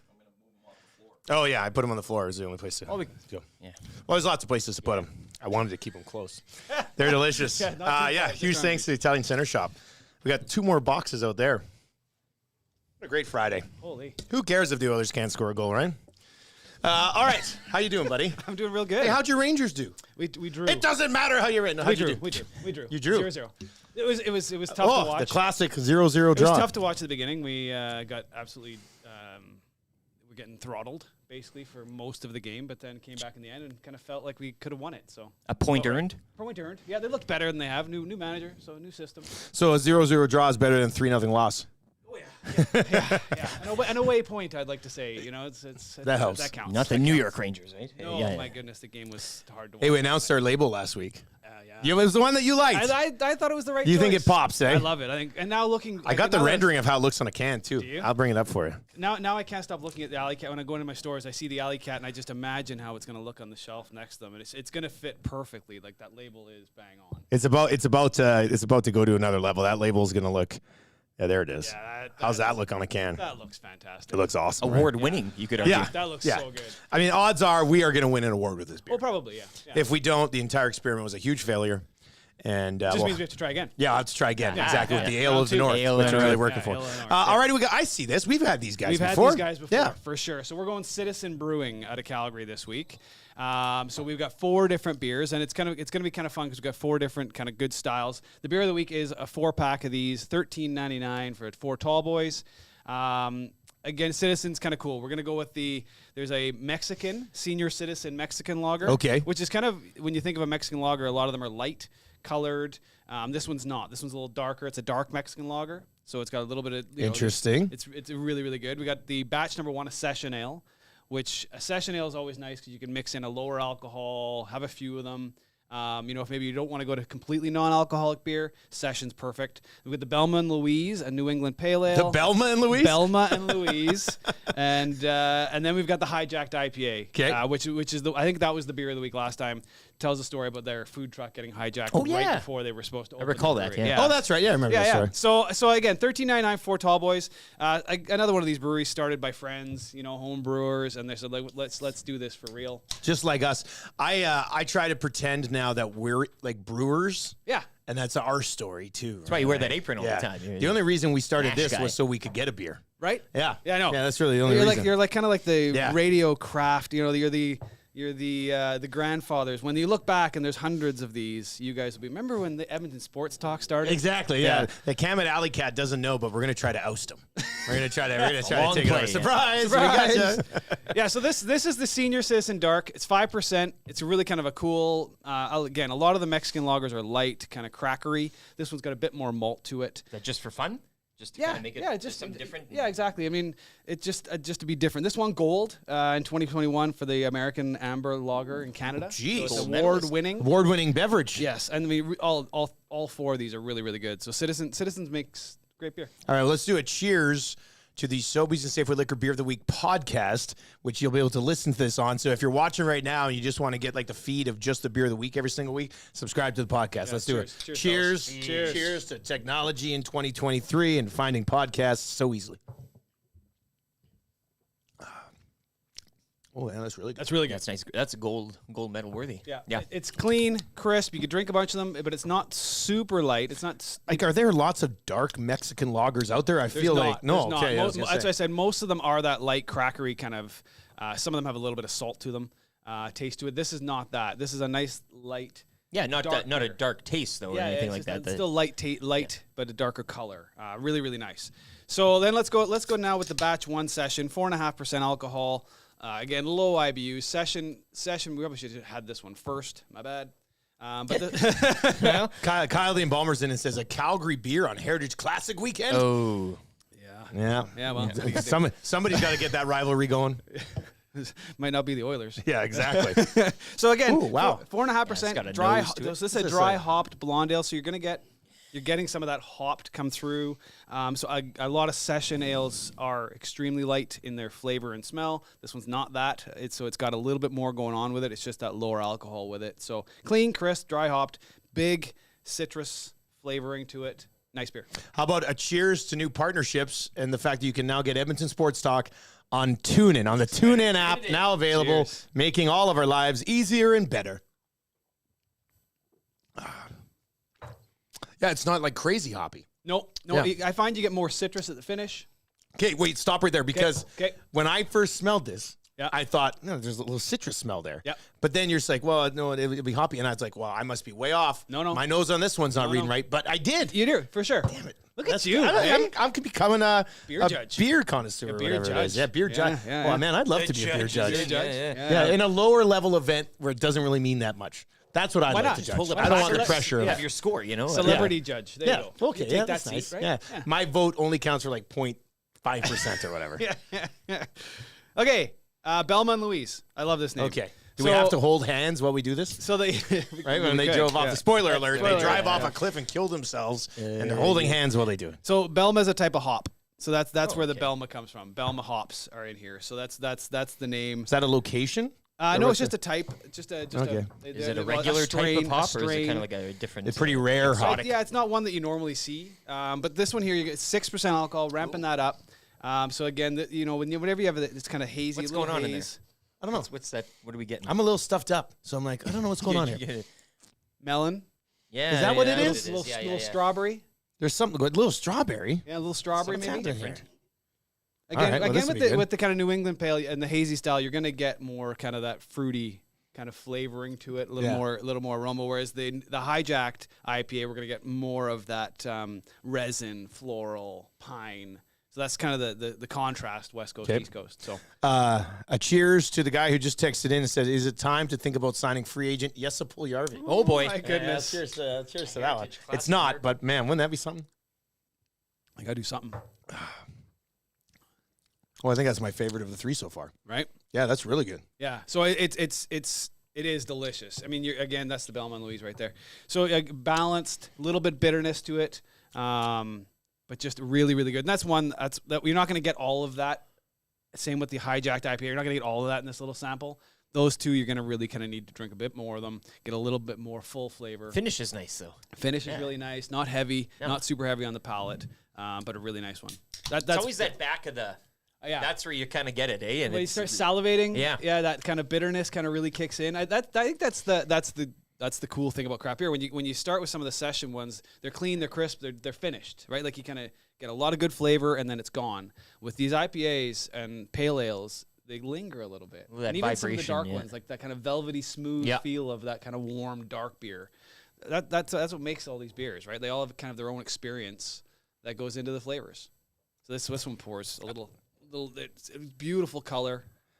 I mean, the color's beautiful. Your pour is awful. It's a little. Let her it's breathe. coming up. It's coming up. You got to let this let her one air breathe. out a little bit. So When it poured out of can, though, I thought, "Ooh, that looks nice and golden." look at that color on that. So I mean, they're beautiful. all that's the carbonation in the beer. So there's different carbonations in different beers. So we had the nitro that one time where it was small.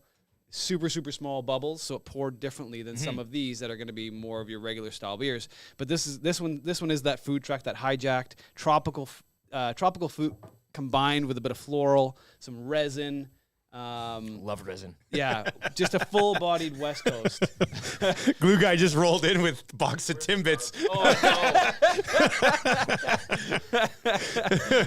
I knew it was going to be disappointed. Hey, man, I still like Timbits. Don't worry about it. So this was 7% alcohol, a little stronger, a little ramp it up a little bit, but just a delicious, different style than the Belma. Why not a cheers to the Italian center shop for dropping off all these Danishes and donuts today? Cheers. Feel free to take one on your way out. Not a box. It's close. Delicious. So again, $13.99, Citizen Brewing, 4 tall boys. Mix them up. There's a bunch of different styles in there. It depends on what mood you're in, right? Like it depends on the mood. I'm not, I really like the Belmont Louise, but I got a lot of time for that Citizen Senior. How much do you like the Belmont Louise just because of the name? Because we talked about names and label. Look, we're in the beer business now. Like we get it. The name's important. The label's important. Like the big C here, it's a Citizen. Yeah. Like it pops, which is kind of what we did because we had some great looking, but we just thought that one look was just so clean that it just really worked. So how much do you like that just because it's Bellman Louise and it's a hilarious name? A lot. Yeah. Yeah, a lot. Well, I think the mood you're in when you're tasting the beer is going to impact how you feel about the beer. Yeah. Right? Like it's the same about going into a brewery, going into our stores, having the experience of, what do I choose? That kind of it's exciting to find the right one, right? So all of that, the label, the name, the experience, all goes into the flavor of the beer. It just makes you feel good, right? And this clean look of label, like Citizen, like Alley Cats, the 6 o'clock lager, they're going to stand out because they are so clean, so crisp. You and proved the it beer worked. is going to be good. We both recognized. As soon as I saw it, I was like, "Oh, Citizen, we've had these." Like, connection. Yeah, no, and that's what that orange is going to pop on that 6 o'clock lager that we got going on. Were you sad at the end of Thelma and Louise when they just decided that was it? Like, I don't think I've ever seen it. Really? Really. Eric, have you seen Thelma and Louise? I mean, I know. I know it. I saw the Simpsons episode. Yeah, where me right? too. Like, I mean, I think that's all I really need to know. You've spoiled it. Maddie? No, just not. He's like, no, never seen it. I think I watched it once when I was younger. Yeah, and, it was on and Super then- Channel or something. Yeah, and they're getting chased by the cops. They're like, screw it, that's it, let's go. And that's it. It's kind of sad. Kind of sad. Well, I mean, they wrecked a probably good would have car. done really well in jail anyway. Like, they're good buddies. If you have a buddy in jail, I mean, I think you probably got somebody watching your back. Yeah, So but they're probably not going to put you together. well, They're that's gonna true. I separate mean, you, if you right? are, Mastermind like if criminals. Bonnie and Clyde would have gone to jail instead of getting shot down on a road somewhere, Yeah. yeah, they probably not would have been side by together. side. Yeah, okay, that's fair enough. fair. Yeah, so you're still in jail by yourself. We got people texting in photos of them with like TuneIn right on their dashboard. I'm like, let's say it. It was on mine. I tried It's it. right on I your tried, I dash- tried it out. Plugged it Okay, in. so you just Apple CarPlay basically, or Yeah, like, Apple okay. CarPlay. Apple Yeah. CarPlay. and then, like the app comes up. Scrolled across, and Yeah, boom, there boom. it was. Tune in. Boom, done. Listening. It's like being on the radio. It is. Except clearer. Your choice. It's really working out. It's really working out. Isn't that amazing? That's great. We're gonna get into the wrap here for William Huff. If you want your place to look as good as ours, you're gonna get it wrapped at William Huff. Walls, outside signage, basically whatever you need to be branded, they will brand for you. So they've been doing it since 1972. If they sucked at it, I don't even think they would have made it to the 80s. And here we are. It's 2023. They've been cruising along for a long time now. Visit their website at williamhuff.com. Well, that was the one I liked. You want Where's that the- one? where's the Trey, can I senior? have the The senior? You want that? seniors I like over the here? senior. Please, thank you. Yeah, that's the one. Is that the session? you want Yeah, the I session? like this one. Yeah, That's good. a good All one. right. That's I'll yummy. take Dalma. Okay, what did we learn on the show today? Lieutenant Eric, what did you learn on the show today? What did we learn on the show today? Hey, nothing in terms of like breaking news or anything. I mean, people's thoughts on last night's game was one. That we educated people that were on the TuneIn app, TuneIn Radio. Other than that, I mean, we're learning that it's going to be a heritage classic for the ages. I think Sunday, right? We're all going to be. This will go long and deep into the memories, and I mean, you can have your Oilers Habs one. That's one thing, but this Oilers Flames Heritage Classic, we're learning that it's going to be a barn burner. Have you ever had two worst teams play in a Heritage Classic? But as Johnson pointed out, this could be one of those. Like this could be the important for both. This could be the Very- roughest. Yeah. This is. But he did point out again because The we Americans talked about won't it. tune in, but If Connor McDavid's at 90%, would you play him on Sunday? Yes. You would? I'm going to the game. I want to see him. Oh, well, see, this is the exact reason he shouldn't play. Like, you should be going to the game. We can't just have Connor McDavid play because Scott Laurie wants to see him. If he comes, they don't play again until Thursday. So if he's at like 90%, and you're going to roll him out there for a game that you should be able to win without him, and then if he for some reason gets hurt because the ice conditions are not 100%, and I know they're going to do great ice, I get it, but let's be honest, that's not NHL regular ice. If he Flames will be going if after him. he's got an oblique issue or something, and it gets and as Mike Johnson said, the Calgary Flames are gonna be coming looking for blood. Yeah. There's gonna be some. I worry that he plays on Sunday and injures it Makes it more, worse. and their entire season's screwed. But as long as Scott Laurie gets to see him play, Right? Who cares? would you I take guess. ceremonial face-off? Yes. Okay, so that's the middle ground. He can come out, drop the Wait, puck. are you doing ceremonial face-off? No. Oh, no, I thought maybe that'd like be through awesome. Sobeys is like Yeah. a big thing. Yeah, no, But no, McDavid not drops that big the a deal. puck. Are you in Then you regular drop the- seats or are you in a suite? Regular seats. Ah, man, you really aren't a big deal at all. I'm then. not a big deal. No, Yeah, I was there thought last maybe night in you'd be a section like 210, like 8 rows from the top. season ticket holder. No, not at Oh, all. I was gonna say. Come on now. I didn't think there was that much money Me in and the my beer wife business. went. Me and my wife went. My wife. That's yeah. nice. That's really nice. All right, let's get to your sound of the day today. Let's circle back around to this one more time. He announced his retirement yesterday. Zack Kassian goal song.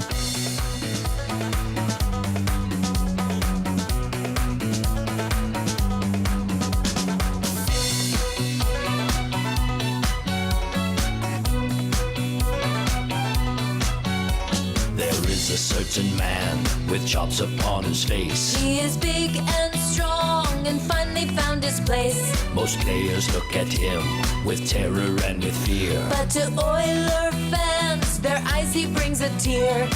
He can skate about 100 miles per hour, full of anger and fire. But he's also got the hands and power that a fan base desires. Kassian shot the puck and it went in. He scored a goal, so we'll play the song. Kassian, he's missing teeth when he grins. He'll beat you up if you do him wrong.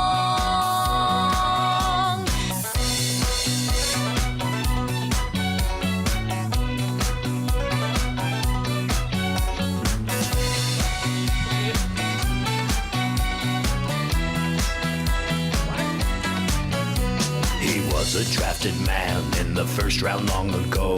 He went to Vancouver from Buffalo. He landed with the Habs, but never played a game. His career got on track when to Edmonton he came. The Oilers got him in a trade for Scrivens. Now he's a leader of the pack.